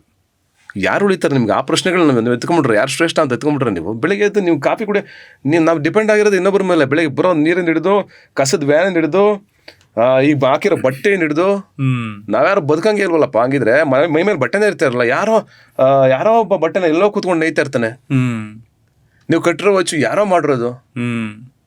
ನೀವು ತಿನ್ನೋ ಅನ್ನ, ಈಗ ನಾವು ಕಾಫಿ ಕುಡಿದ್ವಲ್ಲ, ನಿಮ್ಗೆ ಗೊತ್ತಾ ಈ ಬಿಸ್ಕೆಟ್ ಯಾರು ಮಾಡಿದ್ದಾರೆ ಗೊತ್ತಾ ನಿಮಗೆ? ಇದು ಯಾರಿಗೂ ಗೊತ್ತಿಲ್ಲ. ಆದ್ರೆ ಬದುಕ್ತಾ ಇದೀವಿ. ಬದುಕಿರೋದು ನಮ್ಮಿಂದಲ್ಲ, ಅದು ನಾವೆಲ್ಲರೂ ಇನ್ನೊಬ್ಬರ ಮೇಲೆ ಡಿಪೆಂಡ್ ಆಗಿದ್ದೀವಿ. ಅದು ಯಾರು ಮಾಡ್ತಿದ್ದಾರೆ ಅಂತ ಯಾರಿಗೂ ಗೊತ್ತಿಲ್ಲ. ಹಂಗಾಗಿ ಮನುಷ್ಯ ಈ ಸತ್ಯನ ಅರ್ಥ ಮಾಡ್ಕೊಂಡ್ರೆ ವಿಶಾಲವಾಗಿ ಬದುಕ್ಬೋದು. ಹೌದು. Very simple. ಪ್ರೀತಿ ಒಂದೇ ಧರ್ಮ ಆಗಬೇಕು ಅಷ್ಟೇ. ನನ್ನ ವಿಶ್ವಮಾನವನಾಗಬೇಕು ಅಂತ ನೀವು ಹೇಳಿದಾಗ ಕುವೆಂಪು ಅವರು, ಹೌದು, ಬೇಸಿಕ್ ಪ್ರೀತಿ ಒಂದೇ ಧರ್ಮ. ಅಂಡ್ ಪಾತ್ರಗಳಿಗೆ ಈ ತರ ರೆಡಿ ಆಗೋದು ಅನ್ನೋ ವಿಷಯ ಹೇಳ್ತಾ ಇದ್ರಿ. ನನಗೊಂದು ವಿಷಯ ನಾಪ್ಕ ಬಂತು. ಅಣ್ಣವರು ಮಂತ್ರಾಲಯ ಮಹಾತ್ಮೆ ಮಾಡ್ಬೇಕಾದ್ರೆ ನಾನ್ ವೆಜ್ನ ಬಿಟ್ಟು ಚಪ್ಪೆ ಹಾಕೋದನ್ನ ಬಿಟ್ಟಿದ್ರಂತೆ. ರೀಸೆಂಟ್ ಆಗಿ ಓದ್ತಾ ಇದ್ದೆ, ಆಯುಷ್ಮಾನ್ ಖುರಾನ ಅವರು ಅಂದಾದೂನ್ ಮಾಡ್ಬೇಕಾದ್ರೆ ಭಿಕ್ಷುಕನಾಗಿ ಕಣ್ಣಿಗೆ ಒಂದು ರೇವಾನ್ ಗ್ಲಾಸ್ ಹಾಕೊಂಡು ಮುಂಬೈ ಸ್ಟ್ರೀಟ್ಸಲ್ಲಿ ಒಂದು ವಾರ ಪೂರ್ತಿ ಭಿಕ್ಷೆ ಬೆಳೆದಂತೆ. ನಾವು ನೋಡ್ಬೇಕಾದ್ರೆ ಈಸಿಯಾಗಿ ಜಡ್ಜ್ ಮಾಡ್ತೀವಿ, ಇವರು ಹಿಂಗೆ ಆ್ಯಕ್ಟ್ ಮಾಡ್ತಿದ್ದಾರೆ, ಚೆನ್ನಾಗಿದೆ ಚೆನ್ನಾಗಿಲ್ಲ, ಮತ್ತೊಂದು ಮಗದೊಂದು ಅಂತ. ಬಟ್ ನಟನ ಪರ್ಸ್ಪೆಕ್ಟಿವ್ ಇಂದ ಪಾತ್ರಗಳಿಗೆ ಪ್ರಿಪೇರ್ ಆಗೋ ರೀತಿ ಇರುತ್ತಲ್ಲ, ಅದು ಸಿಕ್ಕಾಪಟ್ಟೆ ಇಂಪಾರ್ಟೆಂಟು. ಪಾತ್ರಗಳು ಅಂತ ಅಂತೀವಿ ನಾವು, ಪಾತ್ರಗಳು ಅಷ್ಟೇ ಅಲ್ಲ. ಒಂದು ಮಾತು ಹೇಳ್ತೀನಿ ಕೇಳಿ, ಈಗ ಆ್ಯಕ್ಷನ್ ಸೀಕ್ವೆನ್ಸ್ ಎಲ್ಲ ಮಾಡ್ತಾ ಇರ್ತೀವಲ್ಲ, ಎಷ್ಟು ರಿಸ್ಕ್ ಇರುತ್ತೆ ಗೊತ್ತಾ? ಏನೋ ಒಂದು ಏಟ್ ಎದೆ ಮೇಲೆ ಬಿದ್ದರೂ ಇಲ್ಲ ಕಪಾಲಕ್ಕೆ ಬಿದ್ದರೆ ಒಂದೇ ಸಲಕ್ಕೆ ಹೋಗ್ಬಿಡ್ಬೋದು. ರೋಪ್ ಹಾಕೊಂಡು ಸ್ಟಂಟ್ ಮಾಡ್ತಾ ಇರ್ತೀವಿ, ಮೇಲಿನ ಜಂಪ್ ಮಾಡ್ತಾ ಇರ್ತೀವಿ, ಓಡ್ತಾ ಇರ್ತೀವಿ, ಕಾಲು ಮಿಸ್ ಆಗಿ ಸ್ಕಿಡ್ ಆದ್ರೂ ಅಯೋಗ್ಯ ಲಾಸ್ಟ್ ಸೀಕ್ವೆನ್ಸ್ ಎಲ್ಲ ನಾನು ನೋಡ್ಬೇಕಾದ್ರೆ ಜೋರಾಗಿ ಓಡ್ತಾ ಇದ್ದೀನಿ. ಆ ಓಡ್ತಾ ಇರ್ಬೇಕಾದ್ರೆ ಅದೇ ಹೇಳೋದು ನನಗೆ, ಏನು ಗುರು ಹಂಗೆ ಓಡ್ತಾ ಇದೆಯಾ ಅಂತ. ಅಂದರೆ ಅಲ್ಲಿ ಸ್ಲಿಪ್ಪರ್, ಈ ಹೀಲ್ಡ್ ಸ್ಲಿಪ್ಪರ್ ಹಾಕಿದ್ದೀನಿ ನಾನು, ಹೈಟ್. ಆ ಸ್ಲಿಪ್ಪರ್ ಜೊತೆಗೆ ಜಾಗ ಎಲ್ಲ ಹಿಂಗಿದೆ. ಬೈಕ್ ಹೋಗ್ತಾ ಇದೆ, ಯಾರ್ದೋ ಬಚ್ಚೆಗೌಡ್ರದ್ದು. ಆ ಬೈಕ್ ಹೋಗ್ತಾ ಇರ್ಬೇಕು ಅಯೋಗ್ಯ ಟು ಕ್ಲೈಮ್ಯಾಕ್ಸ್ ಅಲ್ಲಿ ಓಡ್ತಾ ಇದ್ದೀನಿ. ಈ ಒಂಚೂರು ಸ್ಕಿಡ್ ಆದ್ರೂ ರಪ್ಪನ್ ಬಿದ್ದೋಗ್ತೀನಿ. ಇನ್ನೊಂದು ಕಡೆ ಬಿದ್ದೇ ಬಿಟ್ಟೆ ಎಲ್ಲ ಕಬ್ಬನ ಗದಲ್ಲಿ ಓಡ್ಬೇಕಾದ್ರೆ. ಅದು ಬಿಡಿ, ಅದು ಸಣ್ಣ ಎಕ್ಸಾಂಪಲ್ ಸೈಡ್ ಇಡೋಣ. ಮೊನ್ನೆ ಲಾಸ್ಟ್ ಶೆಡ್ಯೂಲ್ ಅಶೋಕ ಶೂಟ್ ಮಾಡ್ಬೇಕಾದ್ರೆ ನಾವು ಗ್ಲಾಸ್ಗೆ ಬುಲೆಟ್ ಇಟ್ಟಿದ್ರು. ಗ್ಲಾಸ್ ಬ್ರೇಕ್ ಆಗಬೇಕು. ಅದು ಪ್ರತಿ ಗ್ಲಾಸ್ಗಳು ಬ್ರೇಕ್ ಮಾಡಬೇಕಾದಾಗ ಬುಲೆಟ್ ಇಟ್ಟಿರ್ತಾರೆ ಒಳಗಡೆ. ಆ ಬುಲೆಟ್ ಬ್ಲಾಸ್ಟ್ ಆಗುತ್ತೆ. ಹೊಡೆಯೋ ಟೈಮಿಂಗ್ ಬುಲೆಟ್ ಬ್ಲಾಸ್ಟ್ ಆದ್ರೆ ಗ್ಲಾಸು ಓಪನ್ ಆಗೋದು. ಡ್ರ್ಯಾಗನ್ ಮಂಜು ಅವರು ಆ್ಯಕ್ಟ್ ಮಾಡ್ತಿದ್ದಾರೆ. ಈ ಕಡೆ ಲೆಫ್ಟಲ್ಲಿ ಇದ್ದಾರೆ, ನಾನು ರೈಟಲ್ಲಿ ಇದ್ದೀನಿ. ನಮ್ಗೆ ಆಪೋಸಿಟಲ್ಲಿ ವ್ಯಾನ್ ಇದೆ. ಆ ವ್ಯಾನ್ಗೆ ಒಂದು ಗ್ಲಾಸ್ ಇದೆ, ಅದು ಬರುತ್ತೆ ಸೀನ್ ನೀವು ನೋಡಿ. ಹಿಂಗೆ ಗ್ಲಾಸ್ ಅವ್ರು ಹೊಡೆದ್ರು ಒಂದ್ಸಲ, ಓಪನ್ ಆಗಲಿಲ್ಲ. ಅದು ಪವರ್ ಇಟ್ಟಿದ್ರಲ್ಲ, ಅವರು ಬಾಂಬ್ ಇಟ್ಟಿದ್ರಲ್ಲ, ಆ ಬಾಂಬು ತುಂಬಾ ಪವರ್ ಕಡಿಮೆ ಇತ್ತು, ಓಪನ್ ಆಗಲಿಲ್ಲ. ಅದು ಆ ಓಪನ್ ಆಗದಿದ್ದಾಗ ಏನಾಯ್ತು, ಸರಿ ಇನ್ನೊಂಚೂರು ಪವರ್ ಜಾಸ್ತಿ ಮಾಡೋಣ ಅಂತ ಪವರ್ ಜಾಸ್ತಿ ಮಾಡಿದ್ರು ಅವರು. ಸರಿ ಅಗೇನ್ ನನಗೆ ಗ್ಲಾಸ್ ಬ್ರೇಕಿಂಗ್ ಒಂದು ಸ್ವಲ್ಪ ಭಯ. ನನಗೆ ಫಸ್ಟ್ ಟೈಮ್ ಒಂದು ಇನ್ಸಿಡೆಂಟ್ ಆಗಿ ಡಿ ಆರ್ ವಿಕ್ರಮಲ್ಲಿ ನನಗೆ ಅದೇ ಥರ ನಾನು ಜೀಪ್ ಓಡೆ ಕೂತಿರ್ತೀನಿ. ಡಿ ಆರ್ ವಿಕ್ರಮ್ ಕ್ಲೈಮ್ಯಾಕ್ಸ್ ನೋಡಿದ್ರೆ ನೀವು, ಜೀಪ್ ಓಡೆ ಶೂಟ್ ಔಟ್ ಮಾಡ್ತಾರೆ. ಶೂಟ್ ಔಟ್ ಮಾಡಿದಾಗ ಎಲ್ಲ ಕಡೆ ಬಾಂಬ್ ಇಟ್ಟಿದ್ರು, ಹಿಂಗೆ ಸಣ್ಣ ಸಣ್ಣ ಇದನ್ನ ಇಡ್ತಾರೆ. ಅದು ಇಟ್ಟಿದ್ರು, ಎಲ್ಲ ಕಡೆ ಇಟ್ಟಿದ್ರು. ಅದೇನಾಗಿತ್ತು ಅಂದ್ರೆ ನನಗೆ ಅದು ರಿಬೌಂಡ್ ಆಗಿ ಹೊಡೆದು ಗ್ಲಾಸ್ ಚೂರುಗಳೆಲ್ಲ ಚುಚ್ಕೊಂಡು ನನಗೆ ಫುಲ್ ಓಪನ್ ಆಗ್ಬಿಟ್ಟಿದ್ದಿಲ್ಲ. ಅದರಲ್ಲೇ ಅವತ್ತು ಮಳೆನಲ್ಲೇ ಆ್ಯಕ್ಟ್ ಮಾಡಬೇಕಾಯ್ತು ನಾವು ನೆಕ್ಸ್ಟ್ ಡೇನುವೆ. ಅದು ಗೊತ್ತಾಯ್ತಾ ನಮ್ಮ ಸಿಚುವೇಶನ್ ಹೆಂಗಿರುತ್ತೆ ಅಂತ. ನೀವು ಏನು ನೋವಿರಲಿ, ಏನೇ ಸಮಸ್ಯೆ ಇರಲಿ, ಎಲ್ಲನೂ ಯೋಚನೆ ಮಾಡಬೇಕು. ಪ್ರೊಡ್ಯೂಸರ್ ದುಡ್ಡು ಹಾಕ್ತಾ ಇರ್ತಾರೆ, ನಾಳೆ ಶೂಟಿಂಗ್ ನಿಲ್ಸಿದ್ರೆ ಸಕಲೇಶ್ಪುರದಿಂದ ಇಲ್ಲಿಗೆ ಬರೋಕ್ಕಾಗಲ್ಲ, ಕುಕ್ಕೆ ಸುಬ್ರಹ್ಮಣ್ಯದಿಂದ ಎಲ್ಲ ಶಿಫ್ಟ್ ಮಾಡ್ಕೊಂಬರ್ಬೇಕು. ಆರ್ಟಿಸ್ಟ್ಗಳು ಏನು ತ್ಯಾಗ ಮಾಡ್ತಾರೆ ಅಂತ ಕೇಳ್ತಾರಲ್ಲ, ಆ ಮಳೆನಲ್ಲಿ ಇಷ್ಟುದ್ದ ನೀರಲ್ಲಿ ಆ ಶಾರ್ಟ್ಗಳಿದೆ ನೋಡಿ, ಇಷ್ಟುದ್ದ ನೀರಲ್ಲಿ ಹೋಗ್ಬೇಕು ನಾನು. ಅಷ್ಟುದ್ದ ನೀರಲ್ಲಿ ಹೋದೆ, ಬ್ಯಾಂಡೇಜ್ ಹಾಕಿದ್ದಾರೆ ಇಲ್ಲಿ ಒಳಗಡೆ, ಇಷ್ಟುದ್ದ ಓಪನ್ ಆಗಿದೆ, ಈ ಕಡೆ ಬ್ಯಾಂಡೇಜ್ ಹಾಕಿದೆ, ಅದ್ರೊಳಗೆ ಹೋದೆ ನಾನು, ನೀರೊಳಗಡೆ ಹೋಗಿ ಆ್ಯಕ್ಟ್ ಮಾಡಿದೆ. ಡೈಲಿ ಅದಕ್ಕೇನೋ ಮಾಡ್ಕೊಳ್ಳೋದು. ಹೌದು, ಬೇರೆಯವ್ರು ದೊಡ್ಡ ವಿಷಯ ಅನ್ಸಲ್ಲ, ನಮ್ಮನ್ನು ನಂಬ್ಕೊಂಡು ಒಂದು ಫ್ಯಾಮಿಲಿ ಇರುತ್ತಲ್ಲ. ಹೌದು, ಮನೆ ನಾವು ಗೆದ್ರೆ ಅಂತಂದ್ರೆ, ನಾವು ಗೆದ್ರೆ ಇಡೀ ಫ್ಯಾಮಿಲಿ ಗೆಲ್ತಾ ಇರುತ್ತಲ್ಲ, 100 ಜನ. ಬೇರೆಯವ್ರಿಗೆ ಏನು ಅನಿಸ್ತದೆ, ಜಸ್ಟ್ ಫಿಲ್ಮ್ ಏನು ಫನ್, ಇದೊಂದು ಎಂಟರ್ಟೈನ್ಮೆಂಟು, ಏನು ಹೋಗ್ತಾರೆ ಪಿಕ್ನಿಕ್ ಥರ ಏನೋ ಮಾಡ್ತಾರೆ, ಖುಷಿ ಪಡ್ತಾ ಇರ್ತಾರೆ, ಮಜಾ ಮಾಡ್ತಾ ಇರ್ತಾರೆ ಅಂತ ಕಾಣಿಸ್ತದೆ ಸ್ಕ್ರೀನು. ಹಂಗಿರಲ್ಲ ಲೈಫು. ಡ್ರ್ಯಾಗನ್ ಮಂಜು ಅವ್ರದ್ದು ಗ್ಲಾಸ್ ಹಿಂಗೆ ಇಟ್ಟಿದ್ರು. ಈ ಗ್ಲಾಸ್ ಇಟ್ಟಾಗ ಏನಾಯ್ತು, ಹೊಡೆದ್ರು ಅವ್ರು 2ನೇ ಸಲ ಬಾಂಬ್ ಸ್ವಲ್ಪ ಪವರ್ ಜಾಸ್ತಿ ಇಟ್ಟಿದ್ರು. ಹೊಡೆದ ತಕ್ಷಣ ರಪ್ ಅಂತ ಹಿಂಗೆ ತಿರ್ಗ್ಬೇಕು. ನಾನು ಹಿಂಗೆ ಟರ್ನ್ ಆದೆ. ಲಕ್ಕಿಲಿ ಏನಂದರೆ ನಾನು ಹಿಂಗೆ ಟರ್ನ್ ಆದೆ ಅಷ್ಟೇ. ನಾನು ಅಂದರೆ ಹೊಡೆದಾಗ ಹಿಂಗೆ ಟರ್ನ್ ಆಗ್ಬೇಕಲ್ಲ, ಹಿಂಗೆ ಟರ್ನ್ ತೊಗೊಂಡೆ ರಾಮ್ ಅಂತ ಬಿತ್ತು ಏಟು. ಎಲ್ಲಿ ಬಿತ್ತು ಏನಾಯ್ತು ಗೊತ್ತಾಗಲ್ಲ. ಯಪ್ಪ ಅಂತಂದೆ ನಾನು ಒಂದ್ಸಲ. ಅಂದ್ರೆ ಯಪ್ಪ ಅನ್ನಂಗೂ ಇಲ್ಲ ನಾನು ನೋಡಿ ಆ ಕ್ಷಣ. ಯಾಕೆಂದ್ರೆ ಯಪ್ಪ ಅಂತಂದ್ರೆ ಶಾರ್ಟ್ ಓಕೆ ಆಗಲ್ಲ, ಟೇಕ್ ಓಕೆ ಆಗಲ್ಲ, ಹೋಯ್ತದು, ಮತ್ತೆ ಬಾಂಬ್ ಹಾಕ್ಬೇಕು. ಯಪ್ಪ ಅಂತ ನೋಡಿ ನಾನು ಬಂದು ಹಿಂಗೆ ಹಿಡ್ಕೊಂಡು ಹಿಂಗೆ ಉಸಿರು ಕಟ್ಕೊಂಡು ಹಿಂಗೆ ನಿಂತ್ಕೊಂಡ್ರೆ ನೋಡಿ, ಇಲ್ಲಿ ಮಾರ್ಕ್ ಇದೆ ಓಪನ್ ನೋಡಿ, ಇಲ್ಲೊಂದು ಸಣ್ಣ ಮಾರ್ಕ್, ಇಲ್ಲಿ ನೋಡಿ ದೊಡ್ಡ ಮಾರ್ಕ್ ಇತ್ತು, ಅದು ಹೋಗಿದೆ. ಈಗ ಮಾರ್ಕ್ ಇಷ್ಟಿದೆ, ಇಲ್ಲಿ ಇಷ್ಟಪ್ಪ ಮಾರ್ಕ್ ಇದೆ, ಓಪನ್ ಆಗಿರೋದು. ಇಷ್ಟುದ್ದ ಓಪನ್ ಆಗೋಯ್ತು. ಫೈಟ್ ನಡೀತಿದೆ, ಶೂಟಿಂಗ್ ನಡೀತಿದೆ, ಓಪನ್ ಆಗೋಯ್ತು. ಇಲ್ಲಿ ಓಪನ್ ಆಗೋಯ್ತು, ಇಲ್ಲಿ ಓಪನ್ ಆಗೋಯ್ತು, ಇಲ್ಲಿ ಓಪನ್ ಆಗೋಯ್ತು, ಇಲ್ಲಿ ಓಪನ್ ಆಗೋಯ್ತು. ಬ್ಲಾಸ್ಟ್ ಆಗಿ ಗ್ಲಾಸ್ ಚೂರುಗಳು ಬಂದು ಹೊಡಿತಾ, ಪೌಡ್ರ್ ಬಂದು ಹೊಡಿತಾ, ಏನು ಹೊಡಿತು ನಂಗೆ ಗೊತ್ತೇ ಇಲ್ಲ. ಅಕಸ್ಮಾತ್ ಲಕ್ಕಿಲ್ಲ ಅಂದರೆ ಡ್ರ್ಯಾಗನ್ ಮಂಜೂರ್ಗೆ ಏನೂ ಆಗಿಲ್ಲ. ಐ ಆಮ್ ವೆರಿ ಹ್ಯಾಪಿ ಪಾಪ. ಯಾಕಂದ್ರೆ ಅವ್ರ ಎದುರುಗಡೆ ಬಾಂಬ್ ಇತ್ತು, ಅವ್ರ ಕಣ್ಣು ಕರೆಕ್ಟಾಗಿ ಹಿಂಗೆ ಬಾಂಬ್ ಇಟ್ಟಿದ್ದಾರೆ. ಇಲ್ಲಿ ಕಣ್ಣೆಲ್ಲ ಇಲ್ಲೇ ಆಯ್ತು ಅವ್ರಿಗೆ. ಅಕಸ್ಮಾತ್ ಕಣ್ಣು ಹೊಡೆದಿದ್ರೆ, ಇಲ್ಲ ನನ್ನ ಕಣ್ಣಿಗೆ ಹೊಡೆದಿದ್ರೆ ಏನಾಗುತ್ತೆ? 5 ನಿಮಿಷ ಅಷ್ಟೇ. ಸಾರಿ, ಓಕೆ, ಸಾರಿ, ಏನು ಮಾಡೋಣ, ಹೊಡೆಯೋಣ ಅವ್ರಿಗೆ ಇಟ್ಕೊಂಡಿರೋರು. ಅವ್ನು ಬಂದ ಯಾರೋ ಬಾಂಬ್ ಇಟ್ಟವನು, ಸಾರಿ ಅಣ್ಣ ಹಿಂಗೆ ಆಗೋಯ್ತು ಅಂತ ಎಲ್ಲ ಓಡ್ ಬಂದರು. ಶೂಟಿಂಗ್ ಸ್ಟಾಪ್ ಮಾಡೋಣ ಅಂತಂದರು. ಇನ್ನೊಂದು 5-6 ಶಾಟ್ ಇದೆ, ಇನ್ನೊಂದು 2 hours ಇದೆ, ಲೈಟ್ ಹೋಗ್ತಾ ಇದೆ. ಶೂಟಿಂಗ್ ಸ್ಟಾಪ್ ಮಾಡಿದ್ರೆ ಪುನಃ ಡ್ರ್ಯಾಗನ್ ಮಂಜೂರನ್ನು ಕರೆಸ್ಬೇಕು, ಪುನಃ ಅಷ್ಟು ಸೆಟಪ್ ಬರಬೇಕು, ಪುನಃ ಒಂದು 4-5 ಲಕ್ಷ ದುಡ್ಡು ಬೇಕು, ಒಂದು 5-6 ಲಕ್ಷ ಹೋಗುತ್ತೆ, ಪ್ರೊಡ್ಯೂಸರ್ ದುಡ್ಡು ಹೋಗುತ್ತೆ. ನೋ, ಕ್ಲೀನ್ ಮಾಡಿಬಿಡಿ. ನಾನು ಒಂದು ಸ್ವಲ್ಪ ಆಯಿಂಟ್ಮೆಂಟ್ ತರಿಸಿ ಅಂತಂದೆ. ಸದ್ಯಕ್ಕಲ್ಲಿ ಆಯಿಂಟ್ಮೆಂಟ್ ಇರಲ್ಲ, ಡೆಟಾಲ್ ಇರಲ್ಲ, ಏನಿರಲ್ಲ. ಇಮಿಡಿಯೇಟಾಗಿ ಇದಕ್ಕೆ ಓಡಿಸಿದ್ವಿ, ಮೆಡಿಕಲ್ ಸ್ಟೋರ್ಗೆ ಓಡಿಸಿ ತರಿಸಿ ಕ್ಲೀನ್ ಮಾಡಿ. ಇಷ್ಟುದ್ದ ಹೋಗಿತ್ತು, ಓಪನ್ ಆಗಿತ್ತು. ಅದು ವಾಸಿ ಆಗಿ 1-1.5 ತಿಂಗಳು ತಗೋತು. ಹಂಗೆ ರಿಸ್ಕ್ಗಳು ಅಂತಂದು ನಾವು ಸಿನಿಮಾ ಅಂತಂದರೆ ಬರೀ ಆಟ ಅಂತ ಅನ್ಕೊಂಡು ನಾನು ಒಬ್ಬಂದಲ್ಲ ಹೇಳ್ತಿರೋದು. ಎಷ್ಟೋ ಜನ ಯಾವ ಸಿನಿಮಾಗಳ ಎಕ್ಸಾಂಪಲ್ ತೊಗೊಳ್ಳಿ, ಬೆಳಗ್ಗೆ ಎದ್ದು ನಾಳೆ ಫೈಟ್ ಇದೆ ಅಂತ ಹೋಗ್ಬೇಕಾದ್ರೆ ಏನಾಗುತ್ತೆ ಅಂತ ಹೇಳೋಕ್ಕಲ್ಲ. ಫೈಟ್ಗಳು ಅಷ್ಟೇ ಪಾಪ, ಅವ್ರು ಬೀಳೋ ಲೆವೆಲ್ಗೆ, ಅವ್ರು ಒದ್ದಾಡೋ ಲೆವೆಲ್ಗೆ ನೀವು ನೋಡ್ಬಿಟ್ರೆ ಆ ಫೈಟ್ರ್ಗಳಿಗೆ ದೇವರನ್ನ ಕೈ ಮುಗಿಬೇಕು. ನಾವು ಕೂಡ ದುಡ್ಡಷ್ಟೇ ಲೆಕ್ಕ ಮಾಡ್ತೀವಿ, ಅದನ್ನ ಲೆಕ್ಕ ಮಾಡಬಾರ್ದು. ಜೀವ ಕೈಯಲ್ಲಿ ಇಟ್ಕೊಂಡು ಓಡಾಡ್ತಾರೆ. ಜೀವ ಕೈಲಿ ಇಟ್ಕೊಂಡೆ ಕೆಲಸ ಮಾಡ್ತಾರೆ ಪ್ರತಿ ದಿವಸ. ಅದು ಪ್ರತಿಯೊಬ್ಬ ಆರ್ಟಿಸ್ಟ್ಗಳು ಮಾಡ್ತಾ ಇರ್ತೀವಿ. ಯಾರೋ ವಯಸ್ಸಾದವ್ರು ಆ್ಯಕ್ಟ್ ಮಾಡ್ತಾ ಇರ್ತಾರೆ. ಈಗ ಫಾರ್ ಎಕ್ಸಾಂಪಲ್ ಬಚ್ಚೇಗೌಡ ಅಲ್ಲ ಅಯೋಗ್ಯ 2ನಲ್ಲಿ ತಬಲಾ ರಾಣಿ ಅವ್ರು ಆಗ್ತಾ ಇಲ್ಲ, ಅವ್ರಿಗೆ ಪಾಪ ಅವ್ರನ್ನ ಎಳ್ಕೊಂಡು ಹೋಗ್ಬೇಕು ದರ ಅಂತ ಬೈಕ್ ಕಟ್ಕೊಂಡು ಎಲ್ಲ ಮುಳ್ಳುಗಳು ಹಾಕ್ಬಿಟ್ಟು ಅದ್ರ ಮೇಲೆ ಮಲಗಿಸ್ಬೇಕು. ಅದು ಮರದ್ದೇ ಹಾಕಿರೋದು, ಮುಳ್ಳೆಲ್ಲ ಒರಿಜಿನಲ್ ಅಲ್ಲ, ಆದ್ರೂ ಆ ಮರದ ಮೇಲ್ಗಡೆ ಮಲ್ಕೊಂಡು ಹಿಂಗೆ ಬಿಸಿಲು ಹಿಂಗೆ ಹೋಗ್ಬೇಕಲ್ಲ, ಹಿಂಗೆ ಒಂದು 10-15 ರೌಂಡ್ ಹಿಂಗೆ ಆಗ್ತಾವ್ರೆ ದೊಡ್ಡ ಗ್ರೌಂಡಲ್ಲಿ ಎಳಾಡ್ತಾವ್ರೆ. ಅದೊಂದೇ ಅಲ್ಲ, ತುಂಬ ಜನ ಅವ್ರ ಲೈಫ್ಗಳನ್ನ ಆ ಥರ ಸ್ಯಾಕ್ರಿಫೈಸ್ ಮಾಡ್ಕೊಂಡು ಸಿನಿಮಾ ಮಾಡ್ತಾ ಇರ್ತಾರೆ, ಪ್ರತಿಯೊಬ್ಬ ಆ್ಯಕ್ಟರ್ಗಳು ಅಷ್ಟೇ. ಈಗ ಶಿವಣ್ಣ ಫಾರ್ ಎಕ್ಸಾಂಪಲ್ ತಗೊಳ್ಳಿ, ನಮ್ಮ ಶಿವಣ್ಣನ ತಗೊಳ್ಳಿ, ಹೋದ್ರು US ಹೋದ್ರು, ಬಂದರು, ಆ್ಯಕ್ಟ್ ಮಾಡೋಕ್ಕೆ ಶುರು ಮಾಡ್ಬಿಟ್ರಪ್ಪ ಅಂತ. ಎಷ್ಟು ಜನ ಹಂಗೆ ಆ್ಯಕ್ಟ್ ಮಾಡ್ತಾ ಇರ್ತಾರೆ, ಎಷ್ಟೆಷ್ಟೋ ಜನ. ಫಾರ್ ಎಕ್ಸಾಂಪಲ್ ಜಾಕಿ ಚಾನ್ ಒಂದು ವಿಡಿಯೋ ನೋಡಿದ್ರೆ ಕಣ್ಣಲ್ಲಿ ನೀರು ಹಾಕ್ಬಿಡ್ತೀರ ನೀವು.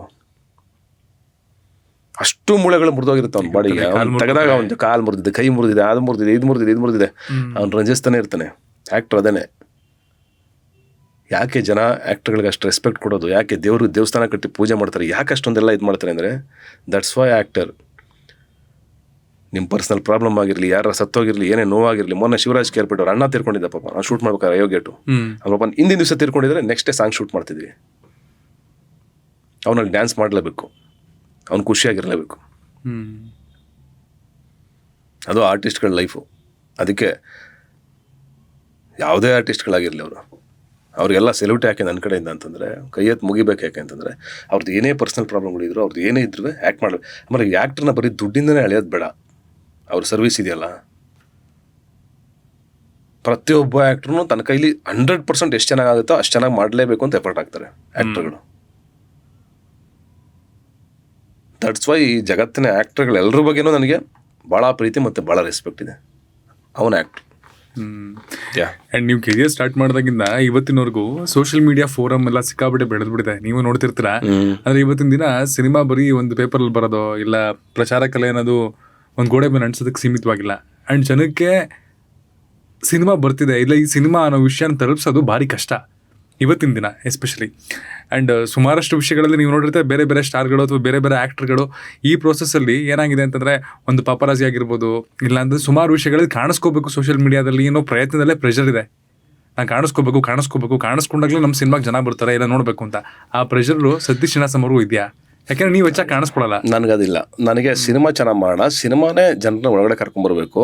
ನನಗೆ ಬರೀ ಪಬ್ಲಿಸಿಟಿಯಿಂದನೇ ಅಂದರೆ ಮಾರ್ಕೆಟಿಂಗು ಪ್ರಮೋಷನ್ ಬೇಕೇ ಬೇಕು. ಮಾರ್ಕೆಟಾಗಿ ಮಾಡ್ದೇ ನಾವು ಪ್ರಮೋಷನ್ ಮಾಡ್ದೇ ಸಿನಿಮಾ ರೀಚ್ ಮಾಡೋಕ್ಕಾಗಲ್ಲ, ಅದಂತೂ ಸತ್ಯ. ಇವತ್ತಿರೋ ಸೋಷಿಯಲ್ ಮೀಡಿಯಾ ಆಗಲಿ, ಅವ್ರಿಗೆ ಸಿಕ್ಕಿರೋ ಎಂಟರ್ಟೈನ್ಮೆಂಟ್ ಆಗಲಿ, ಅದಿದ್ದಾಗ ಪ್ರತಿಯೊಬ್ಬರು ಮಾರ್ಕೆಟ್ ಮಾಡಲೇಬೇಕು. ಶಾರುಖ್ ಖಾನು ಮಾಡ್ತಾರೆ, ಯಶು ಮಾಡ್ತಾರೆ, ಈ ಕಡೆ ನಾನು ಮಾಡ್ತೀನಿ, ಧನಂಜಯನು ಮಾಡ್ತಾರೆ, ಎಲ್ಲರೂ ಪ್ರತಿಯೊಬ್ಬರು ಮಾಡ್ತಾರೆ.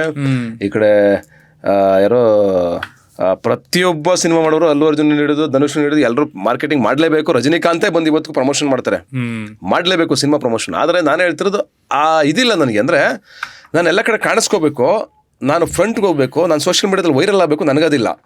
ನನ್ನ ಕಂಟೆಂಟ್ ಕಾಣಿಸ್ಬೇಕು, ನನ್ನ ಕಂಟೆಂಟ್ ಮುಂದೆ ಇರಬೇಕು, ನಾನು ಹಿಂದೆ ಇರಬೇಕು, ನಾನು ಅದನ್ನ ಪ್ರಮೋಟ್ ಮಾಡಬೇಕು.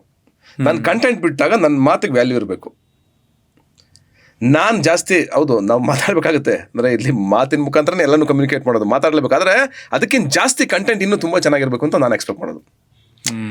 ಈಗ ಮಾದೇವ ಸಾಂಗ್ ಬಿಟ್ಟ ಮೇಲೆ ಅಥವಾ ಯಾಕೋ ಸಾಂಗ್ ಬಿಟ್ಟ ಮೇಲೆ ಈಗ ಜನ ಅದ್ರ ಬಗ್ಗೆ ಮಾತಾಡ್ತಾ ಇದಾರಲ್ಲ, ಅದನ್ನ ಇಷ್ಟಪಡ್ತಾ ಇದಾರಲ್ಲ, ಅವರೇ ತುಂಬ ಮಾತಾಡ್ತಾ ಇದ್ದಾಗ ಸಿನಿಮಾ ಗೆಲ್ಲುತ್ತೆ.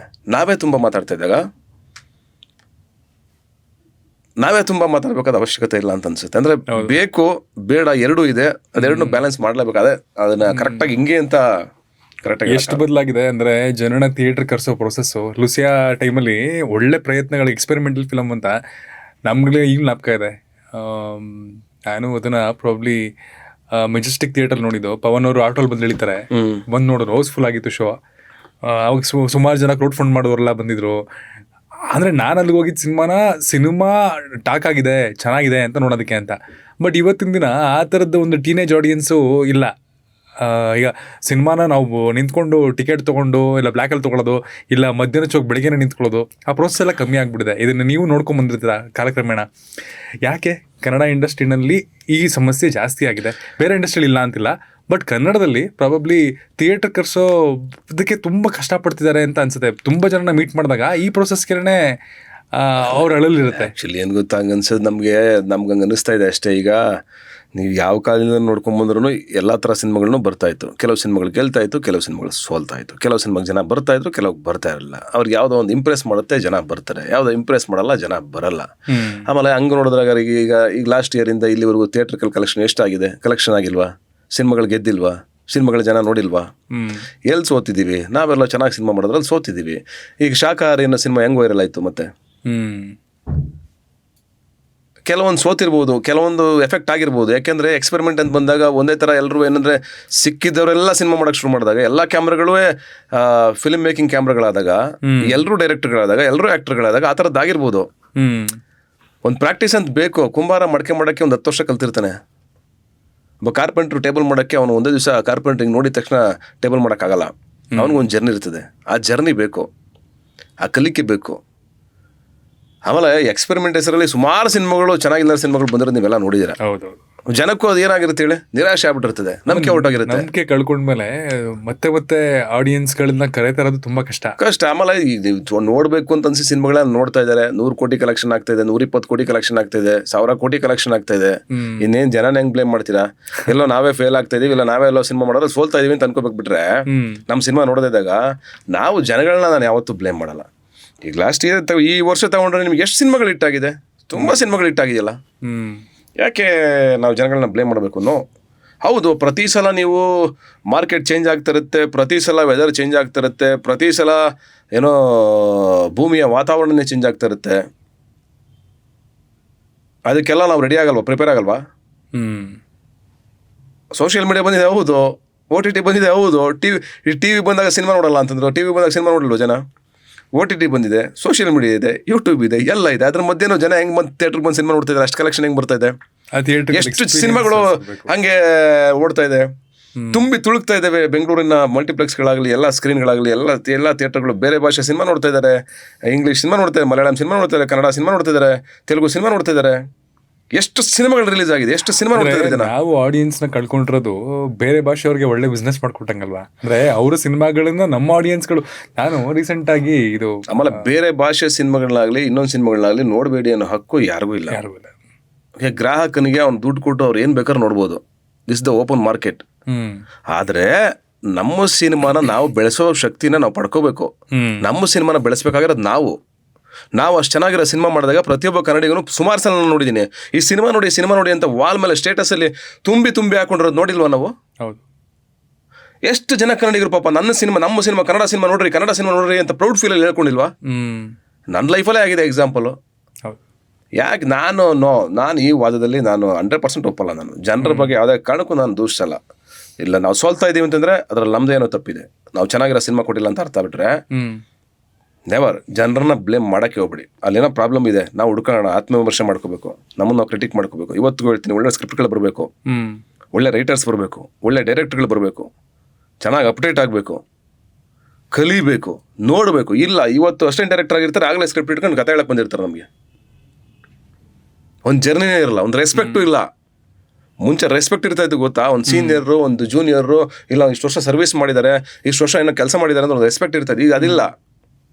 ಆ ರೆಸ್ಪೆಕ್ಟ್ ಬಿಡಿ, ಹೋಗ್ಲಿ, ಕೆಲಸನಾದ್ರೂ ಗೊತ್ತಿದ್ಯಾ?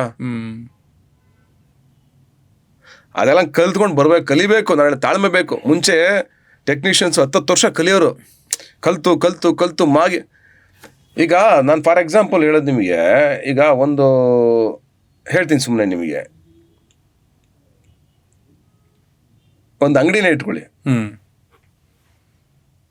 ನಿಮ್ಮ ಅಪ್ಪ ಒಂದು ಅಂಗಡಿ ನಡೆಸ್ತಾ ಇರ್ತಾರೆ. ಓಕೆ. ನೀವು ಜೊತೆಗೆ ಹೋಗ್ತಾ ಇರ್ತೀರ. ಡೈಲಿ ನಿಮ್ಮ ಅಪ್ಪ ವ್ಯಾಪಾರ ಮಾಡ್ತಾ ಇರ್ತಾರೆ. ನಿಮ್ಮನ್ನು ತೆಗೆದುಬಿಟ್ಟು ಗಲ್ಲಪೆಟ್ಟಿಗೆ ಮೇಲೆ ಕೂರಿಸ್ತಾರಾ ಒಂದೇ ದಿವಸಕ್ಕೆ? ನೀವು ಹೋದ ತಕ್ಷಣ ಖಂಡಿತ ಇಲ್ಲ. ಅವ್ರು ಗಲ್ಲಪೆಟ್ಟಿಗೆ ನಿಮ್ಗೆ ಕೊಡೋಕೆ ಎಷ್ಟು ದಿವಸ ಯೋಚನೆ ಮಾಡ್ತಾರೆ? ನಿಮ್ಮ ಕೈ ಕೊಡೋಕ್ಕೆ ನಂಬಿಕೆ ಬರೋರ್ಗು ವರ್ಷಾನುಗಟ್ಟಲೆ ಟೈಮ್ ತಗೋತಾರೆ ಒಂದೊಂದ್ಸಲ. ಅದನ್ನು ನೋಡ್ತಾ ನೀವು ಕಲಿತೀರ. ಒಂದು ದಿವಸ ಫೈನ್ ಡೇ, ಓಕೆ ಅವ್ನು ಹ್ಯಾಂಡಲ್ ಮಾಡ್ಬೋದು ಅಂತ ಅವ್ರಿಗೆ ಗೊತ್ತಾಗುತ್ತೆ, ಅವತ್ತು ಕೊಡ್ತಾರೆ ನಿಮ್ಮ ಕೈಗೆ. ನೀವು ಕ್ಯಾಮ್ರಾ ಅಂತ ಅರ್ಥ ಮಾಡ್ಕೊಳ್ಳೋಕೆ ನಿಮಗೆ ತುಂಬ ಟೈಮ್ ಬೇಕಾಗುತ್ತೆ. ಅದು ಏನು ಕೆಲಸ ಮಾಡುತ್ತೆ, ಅದು ಹೆಂಗೆ ಕೆಲಸ ಮಾಡುತ್ತೆ ಅಂತ. ನೀವು ರಪ್ ಅಂತ ಇವತ್ತು ಬಂದು ನಾಳೆಗೆ ಡೈರೆಕ್ಟರ್ ಆಗಬೇಕು, ಅಥವಾ ನಾಳೆಗೆ ಹೀರೋ ಆಗ್ಬಿಡ್ಬೇಕು, ನಾಳೆಗೆ ಟೆಕ್ನಿಷಿಯನ್ ಆಗ್ಬಿಡ್ಬೇಕು, ನಾಳೆಗೆ ನಾನು ಪ್ರೊಡ್ಯೂಸರ್ ಆಗ್ಬಿಡ್ಬೇಕು, ನಾಳೆಗೆ ನಾನು ಎಲ್ಲ ಮಾಡ್ಬಿಡ್ಬೇಕು ಅಂತಂದರೆ ಅಲ್ಲೇ ಫೇಲ್ ಆಗೋದು ನಾವು. ನನಗನ್ಸೋದು, ನಾನು ವೇದಾಂತಿ ಅಲ್ಲ, ನನಗೆ ಗೊತ್ತಿರೋ ಜನ ನನಗೆ ಗೊತ್ತಿರೋ ಹೇಳ್ತಾ ಇದ್ದೀನಿ. ಸರಿ ತಪ್ಪುಗಳು ಎಷ್ಟಿದೆ ನನಗೆ ಗೊತ್ತಿಲ್ಲ. ಬಟ್ ಇವತ್ತಿನ ಪರಿಸ್ಥಿತಿನಲ್ಲಿ ಸತೀಶ್ ನೀನಾಸಂ ಅವ್ರಿಗೆ ಈ ಥರದ್ದೇ ಸಿನಿಮಾಗಳು ಮಾಡಬೇಕು ಅನ್ನುವಂತಹ ಒಂದು ಪರಿಸ್ಥಿತಿ ಅಂತೂ ಇದೆಯಾ? ಅಂದರೆ ಮನಸ್ಥಿತಿ, ಪರಿಸ್ಥಿತಿ. ಈಗ ಸುಮ್ಮನೆ ಹೀಗೆ ಹೇಳ್ಬೋದಾ ಇಲ್ಲೋ ಗೊತ್ತಿಲ್ಲ, ಆದರೆ ದುಡ್ಡಿಗೋಸ್ಕರ ಸಿನಿಮಾ ಮಾಡಬೇಕು, ಇಲ್ಲ ಈ ಮೂಮೆಂಟಿಗೆ ಸಿನಿಮಾನ ಒಂದು ಮಾಡಬೇಕು ಅನ್ನೋ ಪರಿಸ್ಥಿತಿಗಿಂತ, ಇಲ್ಲ ನಾನು ಈಗ ಈ ಆಡಿಯನ್ಸ್ಗಳನ್ನ ಕಳ್ಕೊಂಡಿದ್ದೀವಲ್ವಾ, ಅದರಲ್ಲಿ ಎಲ್ಲರ ಕೊಲಾಬ್ರೇಷನ್ನು ಇದೆ, ಎಲ್ಲರದ ಒಂದು ಕಾಂಟ್ರಿಬ್ಯೂಷನು ಇದೆ. ಅದನ್ನು ಸರಿ ಮಾಡಬೇಕು ಅಂದ್ರೆ ಎಲ್ಲರ ಕಾಂಟ್ರಿಬ್ಯೂಷನ್ ಬೇಕು. ಈಗ ಸಿನಿಮಾಗಳನ್ನ ಆಯ್ಕೆ ಮಾಡ್ಕೊಳ್ಳೋ ಪ್ರೊಸೆಸ್ಸಲ್ಲಿ ಇಲ್ಲ ಒಳ್ಳೆ ಕಾಂಟ್ರಿಬ್ಯೂಷನ್ನೇ ಮಾಡಬೇಕು ಅನ್ನೋ ಪರಿಸ್ಥಿತಿ ಖಂಡಿತವಾಗ್ಲೂ ಇದೆಯಾ? 100% ಇದೆ. ನಾನಂತೂ ಅಂದರೆ ನಾನು ಕೆಲವೊಂದ್ಸಲ ಪರಿಸ್ಥಿತಿಗಳಿಗೆ ಸಿನಿಮಾ ಮಾಡಿರೋದು ನಿಜ, ಆದರೆ ಏನು ಆಯ್ಕೆಗಳ ಬಗ್ಗೆ ನನಗೇನು ಬೇಜಾರಿಲ್ಲ. ಆದರೆ ಇವತ್ತು ನಾನು ಕಂಟೆಂಟು ಮತ್ತು ಕ್ವಾಲಿಟಿ ಎರಡನ್ನೂ ಕಾನ್ಸಂಟ್ರೇಟ್ ಮಾಡಬಿಡ್ತೀನಿ. ಕಮರ್ಷಿಯಲ್ಲು ಮತ್ತು ಹಂಗಂತ ನನ್ನ ಹಣದ ವಿಚಾರದಲ್ಲೂ ನಾನು ಕಾಂಪ್ರಮೈಸ್ ಆಗಲ್ಲ. ಓಕೆ, ನನಗೆ ಎಲ್ಲವೂ ಕಂಫರ್ಟ್ ಆಗಿದ್ದರೆ ಮಾತ್ರ ನಾನು ಸಿನಿಮಾ ಮಾಡೋದು. ಅದರ್ವೈಸ್ ನನಗೆ ಸಿನಿಮಾ ಮಾಡೋಕ್ಕೆ ನನಗೇ ಆದ ಪ್ರೊಡ್ಯೂಸರ್ಸ್ ಇದ್ದಾರೆ, ನನಗೇ ಆದ. ಈಗ ನಾನು ಒಳ್ಳೆ ಕತೆ ಬರೆದೇನೆ ನಾನು ಬೇರೆಯವ್ರಿಗೆ ಕಾಲ್ ಶೀಟ್ ಕೊಡಲ್ಲ. ಕತೆ ಚೆನ್ನಾಗಿದ್ದರೆ ಬೇರೆಯವ್ರಿಗೆ ಕಾಲ್ ಶೀಟ್ ಕೊಡ್ತೀನಿ. ಇಲ್ಲ ನನ್ನ ಹತ್ರನೇ 2-3 ಕತೆ ಇದೆ, ನಾನೇ ಡೈರೆಕ್ಟ್ ಮಾಡ್ತೀನಿ. ನಾನು ಜನರನ್ನು ನಂಬಿಸ್ತೀನಿ, ಆ ನಂಬಿಕೆ ನನಗಿದೆ. ಆ ಸಿನಿಮಾಗಳನ್ನ ಗೆಲ್ಲಿಸ್ತೀನಿ ಅನ್ನೋ ನಂಬಿಕೆ ನನಗಿದೆ. ಸತೀಶ್ ಪಿಕ್ಚರ್ ಹೌಸ್ ರಾಕೆಟ್ ಸಿನಿಮಾದ ಡಿಸಪಾಯಿಂಟ್ ನಂತರ ಮತ್ತೆ ಆಕ್ಟಿವ್ ಆಗುತ್ತಾ? Satish picture house, rocket cinema disappoint ನಂತರ ಪೆಟ್ರೋಮ್ಯಾಕ್ಸ್ ಸಿನಿಮಾ, ಡಿಯರ್ ವಿಕ್ರಮ್ ಅನ್ನೋ ಸಿನಿಮಾ ಜೊತೆಗೆ ಮಾಡಿದ್ವಿ. ಡಿಯರ್ ವಿಕ್ರಮ್ ಮತ್ತು ಪೆಟ್ರೋಮ್ಯಾಕ್ಸ್ ಅವು ಪಾರ್ಟ್ನರ್ಶಿಪ್ಪಲ್ಲೇ ಮಾಡಿದ್ದು, ಕೊಲಾಬ್ರೇಷನಲ್ಲೇ ಮಾಡಿದ್ದು. ಈಗ ಅಶೋಕ, ನಾನು one of the share holder, ಕೊಲಾಬ್ರೇಷನಲ್ಲೇ ಮಾಡ್ತಾ ಇರೋದು. ನಂದು ಸತೀಶ್ ಪಿಕ್ಚರ್ ಹೌಸ್ ಇದೆ. ಸತೀಶ್ ಪಿಕ್ಚರ್ ಹೌಸಿಂದ ನಿರಂತರವಾಗಿ ಪ್ರಯತ್ನ ಮಾಡ್ತಾನೆ ಇದ್ದೀನಿ ನಾನು. ಅದರಲ್ಲಿ ಡಿಯರ್ ವಿಕ್ರಮಲ್ಲಿ ಸಕ್ಸಸ್ ಕಂಡ್ವಿ ನಾವು ಫೈನಾನ್ಷಿಯಲಿ. ಯಾವಾಗ ನಾವು ರಾಕೆಟಲ್ಲಿ ಫೇಲ್ಯೂರ್ ನೋಡಿದ್ವು, ಡಿಯರ್ ವಿಕ್ರಮ್ ನಮ್ಗೆ ಸಕ್ಸಸ್ ಕೊಡ್ತು. ಡೈರೆಕ್ಟ್ OTT ಸೆಲ್ ಮಾಡಿದ್ವಿ, ಒಳ್ಳೆ ರೇಟಿಂಗ್ಸ್ ಎಲ್ಲ ಆಯ್ತು ನಮಗೆ. ಅದರಿಂದ ನಾನು ನನ್ನ ಪ್ರೊಡ್ಯೂಸರ್ಸು ಇಬ್ಬರು ಸೇಫ್ ಆದ್ವಿ, ಚೆನ್ನಾಗಾಯ್ತು ನಮಗೆ. ಯಾಕೆ ಸುಳ್ಳು ಹೇಳಿ, ಸತೀಶ್ ಪಿಕ್ಚರ್ ಹೌಸ್ ಗೆಲ್ಸಿದೆ. ಪೆಟ್ರೋಮ್ಯಾಕ್ಸು ನಮಗೆ ಲಾಭ ತಂದುಕೊಟ್ಟಿದೆ. ಪೆಟ್ರೋಮ್ಯಾಕ್ಸು ಫೇಲ್ಯೂರ್ ಇಲ್ಲ, ನಮಗೆ ಲಾಭ ತಂದುಕೊಟ್ಟಿದೆ ಸಿನಿಮಾ. ಅದರಿಂದನೂ ಗೇನ್ ಮಾಡಿದ್ದೀವಿ ಸತೀಶ್ ಪಿಕ್ಚರ್ ಹೌಸಿಂದ. 2ನೇ ಪ್ರಾಜೆಕ್ಟು. 3ನೇ ಪ್ರಾಜೆಕ್ಟ್ ಈಗ ಅಶೋಕ ಮಾಡ್ತಿದ್ದೀವಿ. ಅಶೋಕ ಆಲ್ರೆಡಿ ಬಿಸ್ನೆಸ್ ಚೆನ್ನಾಗಿ ಆಗ್ತಾ ಇದೆ ನಮಗೆ. ಸೇಫ್ ಆಗೋ ಎಲ್ಲ ಲಕ್ಷಣಗಳು ಇದೆ. ನಿರಂತರವಾಗಿ ಸತೀಶ್ ಪಿಕ್ಚರ್ ಹೌಸ್ ಆಕ್ಟಿವ್ ಆಗಿರುತ್ತೆ ಮುಂದೆ. ನಾನು ಇರೋವರೆಗೂ ಇರುತ್ತೆ, ಮುಂದೆ ನನ್ನ ಮಗಳು ಕಂಟಿನ್ಯೂ ಮಾಡ್ಕೊಂಡೋದ್ರು ಮಾಡ್ಕೊಳ್ಬೋದು. ಅಂಡ್ ನಿಮ್ಮನ್ನ ಬಿಟ್ಟು ಬೇರೆ ಪ್ರತಿಭೆಗಳಿಗೂ ಅಲ್ಲಿ ಅವಕಾಶ ಸಿಗುತ್ತಾ? ನನ್ನ ಒಬ್ಬನಿಗೋಸ್ಕರ ಅದು ಕಟ್ಟಿದ್ದಲ್ಲ ನಾನು. ನನ್ನ ಡ್ರೀಮ್ ಬೇರೆ ಇದೆ. ತುಂಬ ಜನಗಳಿಗೆ ಏನೇನೋ ಮಾಡಬೇಕು ಅಂತಿದ್ದೆ ನನಗೆ. ಸತೀಶ್ ಪಿಕ್ಚರ್ ಹೌಸ್ ಮುಖಾಂತರ ಮಾಡ್ತೀನಿ. ಅಂದರೆ ಈ ಅಶೋಕ ನನಗೆ ಆ ಲೆವೆಲಿನ ಗೆಲುವು ತಂದು ಕೊಡಲಿ ಅಂತ ನೀವೆಲ್ಲ ಹಾರೈಸಿ, ಅದು ಬಂದರೆ ನನಗೋಸ್ಕರನೇ ಎಲ್ಲನೂ ಮಾಡ್ಕೋಬೇಕು ಅಂತ ಏನಿಲ್ಲ. ಬೇರೆ ಬೇರೆ ಕನಸುಗಳಿದೆ. ಸಮಾಜದ ಜೊತೆಗೆ ಏನೇನೋ ಕನಸಿದೆ, ಸೋಷಿಯಲಿ ಏನೇನೋ ಮಾಡ್ಬೇಕು ನಾನು ಬಂದಿರೋ ಥಿಯೇಟ್ರಿಂದ. ನಾನು ತುಂಬ ಇಷ್ಟಪಡೋ ಥಿಯೇಟರ್ ಜೊತೆಗೆ ನಾನು ಮಾಡಬೇಕು ಅಂತ ಆಸೆ ಇದೆ. ನಂತರ ಆ್ಯಕ್ಟರ್ಗಳನ್ನ ಹುಟ್ಟಾಕಬೇಕು ಅಂತ ಅಷ್ಟು ಜನ ಅಂತ ಆಸೆ ಇದೆ ನನಗೆ. ಅವ್ರಿಗೆ ಅಲ್ಲಿಂದ ಒಂದು ಅವಕಾಶ ಆಗಬೇಕು ಅಂತ ಆಸೆ ಇದೆ. ಅದಾದಮೇಲೆ ನನಗಿರೋದು ಬೇಸಿಕ್ ಕನ್ಸರ್ನ್, ನನಗಿರೋ ಒಂದು ದೊಡ್ಡ ಆಸೆ ನನ್ನ ಲೈಫಲ್ಲಿ ಏನಾರು ಇದ್ದರೆ, ಹೆಣ್ಣು ಮಕ್ಕಳಿಗೆ ಅಂದರೆ ಎಜುಕೇಷನ್ಗೆ ಆಗೋದೇ ಇಲ್ಲ ಅವ್ರ ಕೈಲಿ ಅನ್ನೋಂಥ ಹೆಣ್ಮಕ್ಳಿಗೆ ಒಂದು ಸ್ಕೂಲ್ ತೆರೀಬೇಕು ಅಂತ ನನಗೆ ಆಸೆ ಇದೆ. ನನಗೆ ದೊಡ್ಡ ಕಾಣಿಸಿರೋದಾದರೆ ಯಾವುದೇ ಅಂದರೆ ತುಂಬ ಲೋವರ್ ಮಿಡ್ಲ್ ಕ್ಲಾಸ್ ಫ್ಯಾಮಿಲಿಯವರು ಇರ್ತಾರೆ, ಹಣ ಕಟ್ಟಕ್ಕೆ ಫೀಸ್ ಕಟ್ಟಕ್ಕಾಗದವ್ರು ಇರ್ತಾರೆ. ಅಂಥ ಹೆಣ್ಮಕ್ಳಿಗೋಸ್ಕರ ಒಂದು ಸ್ಕೂಲ್ ತೆಗಿಬೇಕು ಅಂತ ನನಗೆ ಆಸೆ ಇದೆ. ಇದು ಮಗಳು ಹುಟ್ಟಿದ ಮೇಲೆ ಆದಂತಹ ಬದಲಾವಣೆ? ಇಲ್ಲ, ಮಗಳು ಹುಟ್ಟಿದ ಮೇಲಲ್ಲ. ನಾನು ನನ್ನ ಜರ್ನಿನಲ್ಲಿ ತುಂಬ ಹೆಣ್ಮಕ್ಳು ನೋಡಿದ್ದೀನಿ. ನಮ್ಮ ತಾಯಿ ನೋಡಿದ್ದೀನಿ, ಇನ್ನೊಬ್ಬರು ನೋಡಿದ್ದೀನಿ, ನಮ್ಮ ಅಕ್ಕ ತಂಗಿ ನೋಡಿದ್ದೀನಿ, ಎಲ್ಲರೂ ನೋಡಿದ್ದೀನಿ. ಎಲ್ರಿಗೂ ಎಜುಕೇಷನ್ ಇಂಪಾರ್ಟೆಂಟ್, ಅದರಲ್ಲಿ ಎಸ್ಪೆಷಲಿ ಹೆಣ್ಮಕ್ಳಿಗೆ. ಈ ವಿಷಯ ಯಾಕೆ ಹೇಳಿದೆ ಅಂದರೆ, ಕುವೆಂಪು ಅವರೆಲ್ಲ ಒಂದು ಕಡೆ ಹೇಳ್ತಾರೆ, ಅಂದರೆ 1 ತಿಂಗಳು ಮಗುವಾಗಿರ್ತಾರಂತೆ ಮಗಳು. ಸೊ ಅವಾಗ ನಾನು ಏನಾದ್ರು ತಪ್ಪು ಮಾಡಿದ್ರೆ ಕ್ಷಮಿಸ್ಬಿಡು ಮಗಳೇ, ನೀನು 1 ತಿಂಗಳು ಮಗಳಾಗಿದ್ರೆ ನಾನು 1 ತಿಂಗಳು ತಂದೆ ಅಷ್ಟೇ ಅಂತ ಅಲ್ವಾ? ಎಂಥ ಬ್ಯೂಟಿಫುಲ್ ಏನಲ್ವಾ? ಹೆಂಗಿದೆ ನೋಡಿ ಅದು ವಿಷಯ. ನಾನು ಎದುರದೆ ನನ್ನ ಮಗಳಿಗೆ. ಹೌದಾ? ನಾನು ಸಾರಿ ಕೇಳ್ತೀನಿ ಅವಳ ಹತ್ರ, ಅವಳು ಎಲ್ಲನೂ ಎಕ್ಸ್ಪ್ಲೇನ್ ಮಾಡ್ತೀನಿ, ಇದು ಹಿಂಗಲ್ಲ ಹಿಂಗೆ ಅಂತ. ನನ್ನ ಅವಳ ಮಧ್ಯೆ ಒಂದು ಫ್ರೆಂಡ್ಶಿಪ್ ಇದೆ, ಇಬ್ಬರು ಫ್ರೆಂಡ್ಸ್ ಥರ ಇದ್ದೀವಿ. ಅದೊಂದು ತುಂಬ ಕಂಫರ್ಟ್ ಝೋನ್ ಫೀಲ್ ಆಗೋದು. ಆಮೇಲೆ ನಾನು ತುಂಬ ಖುಷಿಯಾಗಿರೋದು ಅವಳ ಜೊತೆಗಿದ್ದಾಗಲೇ. ಅದು ನನಗೂ ಅವಳಿಗಿರೋ ಬಾಂಡಿಂಗು. ಅದೇ ನಾನು ಹೇಳೋದು ಅಂದರೆ, ಅವರು ನಮ್ಮನ್ನು ಎಷ್ಟೇ ಎತ್ತರಕ್ಕೆ ನೋಡೋಕೆ ಶುರು ಮಾಡಿದ್ರು ತಲೆ ತಗ್ಸಿ ಕೆಳಗಡೆ ನಿಲ್ಲಿಸ್ಬಿಡ್ತಾರೆ, ಜುಟ್ಟಿಟ್ಕೊಂಡು ಕೆಳಗಡೆ ಎಳೆದ್ಬಿಡ್ತಾರೆ. ಅಪ್ಪ ನೀನು ಹಿಂಗಲ್ಲ, ಅಪ್ಪ ಏನಪ್ಪ ಅದು, ಯಾಕಪ್ಪ ನೀನು? ಅವಳು ಮಾತ್ರ ಇದೆ, ಏನು ಮಗನೇ ಅವಳಿದ್ರೆ ನಾನು ಜೋರಾಗಿ ಮಾತಾಡೋದೇ ಇಲ್ಲ. ಅವಳಿಗೆ ಎಲ್ಲಿ ಹರ್ಟ್ ಆಗ್ಬಿಡುತ್ತೋ ಅಂತ ಭಯ ಪಟ್ಕೋತೀನಿ. ಅವಳಿಗೆ ಮಾತ್ರ ಇದ್ರದ್ದು ನಾನು. ಯಾಕಂದರೆ ಅವಳು ಅದನ್ನು ಕಲಿಬಾರ್ದು. ಅವಳು ನನಗೆ ಹೇಳ್ತಾಳೆ, ಅಪ್ಪ ನೀನು ಮಾಡಿ ಸರಿಯಲ್ಲ ಅಂತ. ಅಪ್ಪ ನೀನು ಯಾಕೆ ಕಿರ್ಚಾಡ್ತೀಯ ಅಂತಂತಾಳೆ ನನಗೆ. ಏನಾರ ಕಿರ್ಚಾಡ್ಬಿಟ್ರೆ ನಾನು, ಅವಳು ಕಲಿಸ್ತಾಳೆ ಪಾಠ ಎಲ್ಲ. ಬೇರೆಯವ್ರು ಹೇಳಿದಾಗ ಪಾಠಗಳು ಅಲ್ಲ ನಾವು ಅನ್ಕೋತೀವಿ ಮಕ್ಕಳಿಗೆ ನಾವು ದೊಡ್ಡವರು ಮತ್ತು ತಂದೆ ಅಂತ ನಾವು ಅನ್ಕೋತೀವಿ. ನಾನು ತಂದೆ ಅಂತ, ನಾನು ನಿನ್ನ ತಂದೆ ಅಥವಾ ನಾನು ದೊಡ್ಡವನು ಅಂತ ನಾನು ಅವಳಿಗೆ ಹೇಳ್ತಾ ಇರ್ತೀವಿ. ಆದರೆ ಆ್ಯಕ್ಚುಲಿ ಏನಂದರೆ ಅವರೇ ನಮಗೆ ದೇವ್ರ ಸಮಾನ, ಅವರೇ ನಮಗೆಲ್ಲ ಕಲಿಸೋದು. ಆ ಪೇಷನ್ಸ್ ಆಗಲಿ, ಆ ಇನ್ನೊಂದಾಗಲಿ. ಯಾಕೆಂದರೆ ನೇರವಾಗಿ ಹೇಳ್ತಾರಲ್ಲ ಪ್ರತಿಯೊಂದು, ಅಪ್ಪ ನೀವು ಮಾಡಿ ಸರಿ ಇಲ್ಲ ಅಂತ. ಆ ಹಕ್ಕಿರೋದು ಯಾರಿಗೆ? ಅವರು ಮಾತ್ರ. ಇನ್ನು ಬಾಕಿ ಯಾರ ಮಾತು ಕೇಳಲ್ಲ ನಾವು. ಅವಳು ಒಂದು ವಾಯ್ಸ್ ಕೇಳ್ತಿದ್ದಂಗೆ ನಾನು ತಂಡ ಆಗ್ಬಿಡ್ತೀನಿ, ಅಪ್ಪ ಬಾ ಈಗ ನೀನು ಅಂತಂದರೆ ಆಯಿತು ಬಂದೆ ಮಗಳೇ ಅಂತ ಅಂದ್ಬಿಡ್ತೀನಿ. ಆ ಒಂದು ಪ್ರೀತಿ ಗಂಡು ಮಕ್ಳು ಹುಟ್ಟಿದಾಗ ಮನುಷ್ಯನಿಗೆ ಪರಿಸ್ಥಿತಿಗಳು ಬದಲಾಗುತ್ತದೆ. ಈಗ ನಾನು ಗಂಡು ಮಗ ಹುಟ್ಟಿದ ಕಣೆಯ ಅಂತ, ಹೆಣ್ಮಗು ಹುಟ್ಟಿದಾಗ ಮನಸ್ಥಿತಿ ಬದಲಾಗುತ್ತದೆ. ನನಗೆ ತುಂಬ ಖುಷಿ ಇದೆ. ನನಗೆ ತುಂಬ ಹೆಣ್ಮಕ್ಳು ಹುಟ್ಟಿದ್ದು ನನಗೆ ತುಂಬ, ಐ ಆಮ್ ವೆರಿ ಹ್ಯಾಪಿ. ಅಂದರೆ ನನಗೆ ಅವತ್ತು ಅವಳು ಹುಟ್ಟಿದ ದಿವಸ ನನಗೆ ನೆನಪಿದೆ. ಅವಳು ಹಾಸ್ಪಿಟಲ್ ಹಿಂಗೆ ನೋಡ್ತಿದ್ದೆ, ಅವಳು ನನ್ನೇ ನೋಡ್ತಿದ್ದೆ. ಅದು ಕಾಣಿಸಲ್ವಂತೆ ಆ್ಯಕ್ಚುಲಿ, ಔಟ್ ಆಫ್ ಫೋಕಸ್ ಅಂತ ಅವ್ರಿಗೆ. ಹುಟ್ಟಿದಾಗ ನಾನು ಹಿಂಗೇ ನೋಡ್ತಿದ್ದೆ, ಅವಳು ನನ್ನೇ ನೋಡ್ತಿದ್ಲು. ನಾನು ನೆಕ್ಸ್ಟ್ ಡೇ ಶೂಟಿಂಗ್ ಹೋಗ್ಬೇಕಾಗಿತ್ತು ಬಾದಾಮಿಗೆ. ಹಿಂಗೆ ನೋಡಿಕೊಂಡು ಅವಳು ಹುಟ್ಟಿದ ಕ್ಷಣಗಳಲ್ಲೂ ನಾನು ಅವಳ ಜೊತೆಗೇ ಇದ್ದೆ. ಅವಳು ಹುಟ್ಟೋವರೆಗೂ ನನ್ನ ಜೊತೆಗೆ ಪಕ್ಕದಲ್ಲೇ ಇದ್ದೆ. ಅವಳು ಹುಟ್ಟಿದ ಮೇಲೆ ಅವಳು ನೋಡಿಕೊಂಡು ಅವ್ರು ಹೇಳೋದು, ಡಾಕ್ಟರ್ ಲಕ್ಷ್ಮಿ ಹುಟ್ಟಿದಾಳೆ ನಿಮಗೆ ಅಂತ. ಹಿಂಗೆ ನೋಡಿದೆ, ಹಿಂಗೆ ನೋಡ್ಕೊಂಡೇ ಹೋಗಿದ್ದು ನಾನು. ಅದೆಲ್ಲ ನನ್ನ ಲೈಫಿನ ಅದ್ಭುತ ಕ್ಷಣಗಳಲ್ಲೊಂದು. ಸತೀಶ್ ನೀನಾಸಂ ಅನ್ನೋ ಹೆಸರು ಜೊತೆಗೆ ಒಂದಷ್ಟು ಟ್ಯಾಗ್ಸ್ ಗಳನ್ನ ನೀವು ಕೇಳಿರ್ತೀರ, ತಳ್ಕಾಕೊಂಡಿರುವಂತಹ ಹೆಸರುಗಳು. ಒಂದು ಅಂಡರ್ ರೇಟೆಡ್ ಅಂತ, ಈ ಒಳ್ಳೆ ಕಲಾವಿದ, ತುಂಬಾ ಅಂಡರ್ ರೇಟೆಡ್, ಅವ್ರಿಗೆ ಬೇಕಿರೋ ಸ್ಕ್ರಿಪ್ಟ್ಗಳು ಕರೆಕ್ಟ್ ಆಗಿ ಬರಲ್ಲ ಅಂತ. ಇನ್ನೊಂದು ಆರೋಗೆಂಟ್ ಅಂತ. ಇದು ಕೇಳಿದಿರ ಎರಡೂ ನೀವು? ಎರಡು ತುಂಬಾ ಕೇಳಿದ್ದೀನಿ ನಾನು. ಆಮೇಲೆ ನಾನು ಆರೋಗೆಂಟ್ ಅನ್ನೋದಕ್ಕಿಂತ ಅಗ್ರೆಸಿವ್ ನಾನು. ಅಂದ್ರೆ ಯಾವ್ದು ಸರಿಯಾಗಲ್ವೋ ಅದ್ರ ಬಗ್ಗೆ ನಾನು ತುಂಬಾ ಸ್ಟ್ರೈಟ್ ಆಗಿ ಹೇಳ್ಬಿಡ್ತೀನಿ, ಇದು ಸರಿಯಲ್ಲ ನೀವು ಮಾಡಿದ ತಪ್ಪು ಅಂತ. ಆಮೇಲೆ ನಾನು ಅಗ್ರೆಸಿವ್ ಆಗಿಲ್ಲ ಅಂದ್ರೆ ಬಹುಶಃ ನಾನು ಇಲ್ಲಿವರೆಗೂ ಬರಕ್ಕೆ ಸಾಧ್ಯನೇ ಆಗ್ತಿರಲಿಲ್ಲ. ನಾನು ಸತೀಶ್ ನೀನಾಸಂ ಆಗಿ ನಾನು ನೋಡಿರೋ ಲೈಫಲ್ಲಿ, ನಾನು ಬೆಳೆದಿರೋ ಊರಲ್ಲಿ, ನನಗಿದ್ದ ಪ್ರಿವಿಲೇಜ್ ಅಲ್ಲಿ 30 ಗುಂಟೆ ಜಮೀನು, 8 ಜನ ಮಕ್ಕಳು, ಅದ್ರ ವ್ಯವಸಾಯ ಆಗ್ತಾ ಇರಲಿಲ್ಲ. ಸೂರಲ್ಲಿ ನೀರು ಇಳಿತಾ ಇತ್ತು, ಮನೆ ಹೊರಡೆ ಮಲ್ಕೊಂಡ್ರೆ. ಮೂಲಂಗಿ ಸೊಪ್ಪಿಗೆ ಉಪ್ಪಿಲ್ದಾನೆ ಬೆಳೆಸಿದ್ದು, ಉಪ್ಪಿಲ್ದಾನೆ ಮೂಲಂಗಿ ಸೊಪ್ಪು ಬೇಯಿಸೋಕೆ ಉಪ್ಪಿಲ್ದಾನೆ ಬೆಳೆದಂಥ ಲೈಫು ನಮ್ಮವ್ವ. ನಮ್ಮ ಅಣ್ಣಂದ್ರು ಯಾವುದೋ ಪುರ, ಶನಿಮಾತ್ಮ ಪುರನೋ ಯಾವುದೋ ದೇವಸ್ಥಾನದ ಪುರ ಆದರೆ ಹೋಗಿ ಮಕ್ಕಳಿಗೆ ಅನ್ನ ಹಾಕ್ಸ್ಕೊಂಬಂದು ಅದನ್ನೇ ಒಂದು 4 ದಿವಸ ವಾರಗಟ್ಟಲೆ ಊಟ ಮಾಡ್ಕೊಂಡು ಮಲಗ್ತಿದ್ರು. ಇನ್ನು ನಮ್ಮ ತಾಯಿ ಇಡೀ ಲೈಫ್ನ ಏನೋ ನಮ್ಮ ಮಾವನ ಮನೆಗೆ ಹೋಗಿ ಅಕ್ಕಿ ಕೊಡ್ತೀರಾ ಅಂತ ಕೇಳ್ಕೊಂಡೆ ಬದುಕಿದ್ದು.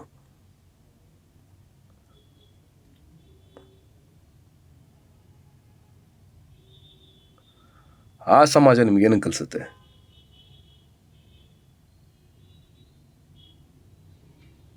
ಹಸು ನೋವು ಕಲಿಸೋ ಪಾಠಗಳನ್ನ ಯಾವ ಯೂನಿವರ್ಸಿಟಿನೂ ಹೇಳ್ಕೊಡಲ್ಲ ಅಂತ ಅದೇ ಹೇಳ್ತಾರಲ್ಲ. ಹಂಗೆ ನನ್ನ ದುಃಖ ಎಲ್ಲ ಹೇಳ್ಕೊಳ್ಳೋದಲ್ಲ, ನನಗೆ ಅದು ಇಷ್ಟ ಇಲ್ಲ. ನನಗೆ ಏನಾಗಿದೆ ಅಂದರೆ, ನನ್ನ ದುಃಖ ಹೇಳಿ ನಂದು ಲೈಫಿನ ಇದನ್ನ ಎಮೋಷನ್ಸ್ನ ಶೇರ್ ಮಾಡೋಕ್ಕೆ ನಂಗೆ ಇಷ್ಟ ಇಲ್ಲ.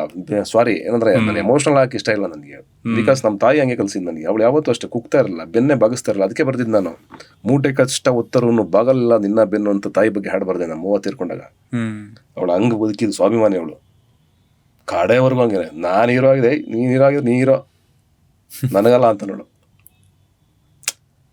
ಅವಳು ನಮ್ಮ ಅಣ್ಣನ ಕಂಡ್ರೆ ಇಷ್ಟ, ಸಿದ್ದರಾಮ ಅಂತ. ನನಗಿಂತ ಜಾಸ್ತಿ ಅವ್ರ ಕಂಡ್ರೆ ಇಷ್ಟ. ಬಟ್ ನನ್ನ ಜೊತೆ 10 ವರ್ಷ ಇದ್ದವಳು, ಇಡೀ ಬದುಕನ್ನು ಕಳೆದಿದ್ದು. ಲಾಸ್ಟ್ 10 years ನನ್ನ ಜೊತೆಗೆ ಇದ್ದವಳು. ಅದು ಅವಳು ಕಲಿಸಿದ್ದು ನನಗೆ. ಅದಕ್ಕೆ ನನಗೆ ಇವತ್ತಿಗೂ ನಾನು ಯಾರಿಗೂ ಕಾಲಿಗೆ ಬೀಳೋದು ತುಂಬ ಕಡಿಮೆ. ನಾನು ತುಂಬ ಇಷ್ಟಪಟ್ಟು ಯಾರೋ ವ್ಯಕ್ತಿತ್ವ ಚೆನ್ನಾಗಿದ್ರೆ ಮಾತ್ರ ಹಿಂಗೆ ಸರೆಂಡರ್ ಆಗ್ತೀನಿ, ಬಿಟ್ರೆ ನಾನು ಯಾರ ಕಾಲಿಗೂ ಬೀಳಲ್ಲ. ಅಹಂಕಾರಿ ಅಲ್ಲ ನಾನು. ನಾನು ವ್ಯಕ್ತಿ ಪೂಜೆ ಮಾಡಲ್ಲ, ಅಹಂಕಾರಿ ಅಲ್ಲ ನಾನು. ವ್ಯಕ್ತಿ ಪೂಜೆ ಮಾಡಲ್ಲ. ನಾನು ಇಷ್ಟಪಡ್ತೀನಿ, ರೆಸ್ಪೆಕ್ಟ್ ಮಾಡ್ತೀನಿ, ಲವ್ ಮಾಡ್ತೀನಿ ಒಬ್ಬರನ್ನ. ಆದರೆ ನಿಮ್ಮ ಎದುರುಗಡೆ ಕೈ ಕಟ್ಕೊಂಡು ನಿಂತ್ಕೋಬೇಕು ಅಂತ ನಾನು ಕೈ ಕಟ್ಕೊಂಡು ನಿಲ್ಲಲ್ಲ. ಅದು ನನಗೆ ಆಗಲ್ಲ. ಅದು ನಮ್ಮ ತಾಯಿ ಊಟಕ್ಕಿಲ್ಲದಾಗಲೇ ಅವಳಿಗೆ ಇರಲಿಲ್ಲ. ಇನ್ನು ಅವಳ ಮಗ ನಾನು. ಇನ್ನು ನನಗೇನು ಕಲ್ಸಿರೋಕ್ಕೆ ಸಾಧ್ಯ? ಅವಳು ಅಕಸ್ಮಾತ್ ಏನಾದರೂ ನಾನು ಹಂಗೆ ಬದುಕಿದ್ರೆ ಅವಳಿಗೆ ಅವಮಾನ ಮಾಡ್ದಂಗೆ ಅದು. ಹೌದು. ನೀನಾಸಮಲ್ಲೂ ಅಷ್ಟೇ ನಮ್ಮ ಕಲಿಸಿದ್ದು.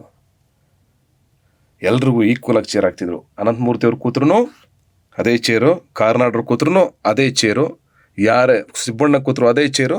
ಎಲ್ರಿಗೂ ರೌಂಡ್ ಟೇಬಲೇನೆ, ರೌಂಡ್ ಚೇರೆ. ಎಲ್ರಿಗೂ ಹಿಂಗೆ ಎಲ್ಲ ಕಡೆ ಸುತ್ತ ಚೇರ್ ಹಾಕಿ ಎಲ್ಲ ಒಂದೇ ಥರ ಚೇರ್ಗಳು ಎಲ್ಲ ಕೂತ್ಕೊಂಡು ಕಾನ್ವರ್ಸೇಷನ್ ನಡೀತಿತ್ತು. ಪ್ರಿನ್ಸಿಪಾಲ್ರಿಗೆ ಸಪ್ರೇಟ್ ಚೇರು, ಅಥವಾ ಅನಂತಮೂರ್ತಿ ಅವ್ರು ಬಂದೊಂದು ಸಪ್ರೇಟ್ ಊಟ, ಕಾರ್ನಾಡ್ರು ಬಂದವ್ರು ಏನು ಸಪ್ರೇಟ್ ಊಟ ಇರಲಿಲ್ಲ. ಎಲ್ರಿಗೂ ಒಂದೇ ಊಟ, ನಮ್ಮ ಜೊತೆಗೆ ಕೂತ್ಕೊಂಡು ಊಟ ಮಾಡ್ತಿತ್ತು, ನಮ್ಮ ಜೊತೆಗೆ ಮಾಡ್ತಿತ್ತು. ಅದನ್ನೇ ನೀನಾಸಂ ಕಲಿಸಿದ್ದು ನಮಗೆ. ಹಂಗೆ ಕಲ್ತ್ಕೊಂಡ್ಬಂದ್ಮೇಲೆ ನನಗೆ ಸಡನ್ ಆಗಿ ಬಂದ ತಕ್ಷಣ ಏನಂದ್ರೆ, ಇಲ್ಲಿ ಎಲ್ರಿಗೂ ಹಿಂಗೆ ಮರ್ಯಾದೆ ಕೊಡಬೇಕು, ಇವ್ರಿಗೆ ಹಿಂಗೆ ಕೊಡಬೇಕು, ನನಗೆ ಗಾಬರಿ ಆಗ್ಬಿಡುತ್ತೆ. ನನಗೆ ಬಂದ ತಕ್ಷಣ, ಇಂಡಸ್ಟ್ರಿ ಬಂದ ತಕ್ಷಣ ಹಿಂಗೆ ಎದುರ್ಕೋಬೇಕು, ಹಿಂಗೆ ಕೂತ್ಕೋಬಾರ್ದು, ಹಿಂಗೆ ಕೂತ್ಕೋಬಾರ್ದು. ಓ ಹಿಂಗೆಲ್ಲ ಇರಬೇಕಾ ಅಂತ. ಆ್ಯಕ್ಚುಲಿ ನಾನೇ ಒಂಥರ ವಿಚಿತ್ರ ಪ್ರಾಣಿ ಥರ ಕಾಣಿಸ್ತಾ ಇರ್ತೀನಿ ಎಲ್ರಿಗೂ. ಯಾಕೆಂದ್ರೆ ನಾನು ಯಾರಿಗೂ ಕಾಲು ಬೀಳಲ್ಲ, ನಾನು ಯಾರಿಗೂ ನಮಸ್ಕಾರ ಮಾಡಲ್ಲ, ನನ್ನ ಪಡ ನಾನು ಇರ್ತೀನಿ. ಇವನು ದುರಂಕಾರಿ, ಇವನು ಯಾರೋ ಅಹಂಕಾರಿ, ಅದಕ್ಕೆ ಎಲ್ರಿಗೂ ಹಂಗೆ ಅನ್ಸಿರೋದು. ನೀವು ಹೇಳೋದ್ರಲ್ಲ ಆರೋಗ್ಯ ಅಂತ, ಅದಕ್ಕೆ ಹಂಗೆ ಅನ್ಸಿರೋದು. ಈ ಸಮಾಜದೊಳಗೆ ಹೆಂಗೆ ಅಂದರೆ ನಾವು ತಗ್ಗಿ ಬಗ್ಗಿ ಜಿತ್ತಳ ಆಳುಗಳಾಗೇ ಇರಬೇಕು.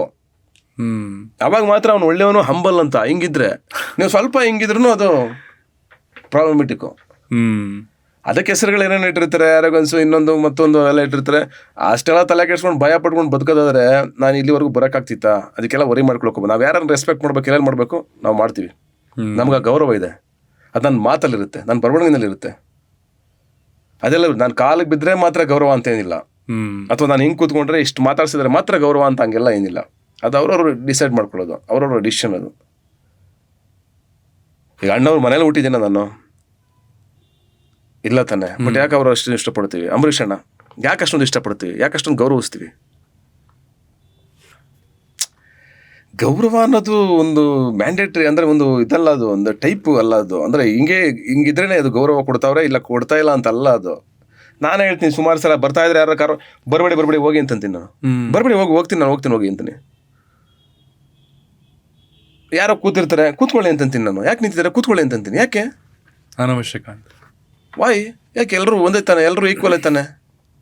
ಹೌದು, ಸಮ್ಟೈಮ್ಸ್ ನಾವು ಬೆಳೀತಿರೋ ರೀತಿಯಲ್ಲಿ ನಾವು ಇದರಲ್ಲಿ ಈಕ್ವಾಲಿಟಿ ಇಲ್ಲದೆ ಇರ್ಬೋದು. ಅದು ಅದ್ರ ನಾವು ಕನಿಷ್ಠ ನಮ್ಮ ಪ್ರಜ್ಞೆಗೆ ಬರೋದಾದ್ರೆ ನಾವು ಸರಿಪಡಿಸ್ಕೋಬೇಕು ಅನ್ನೋ ನನ್ನ ಉದ್ದೇಶ ಅಷ್ಟೇ.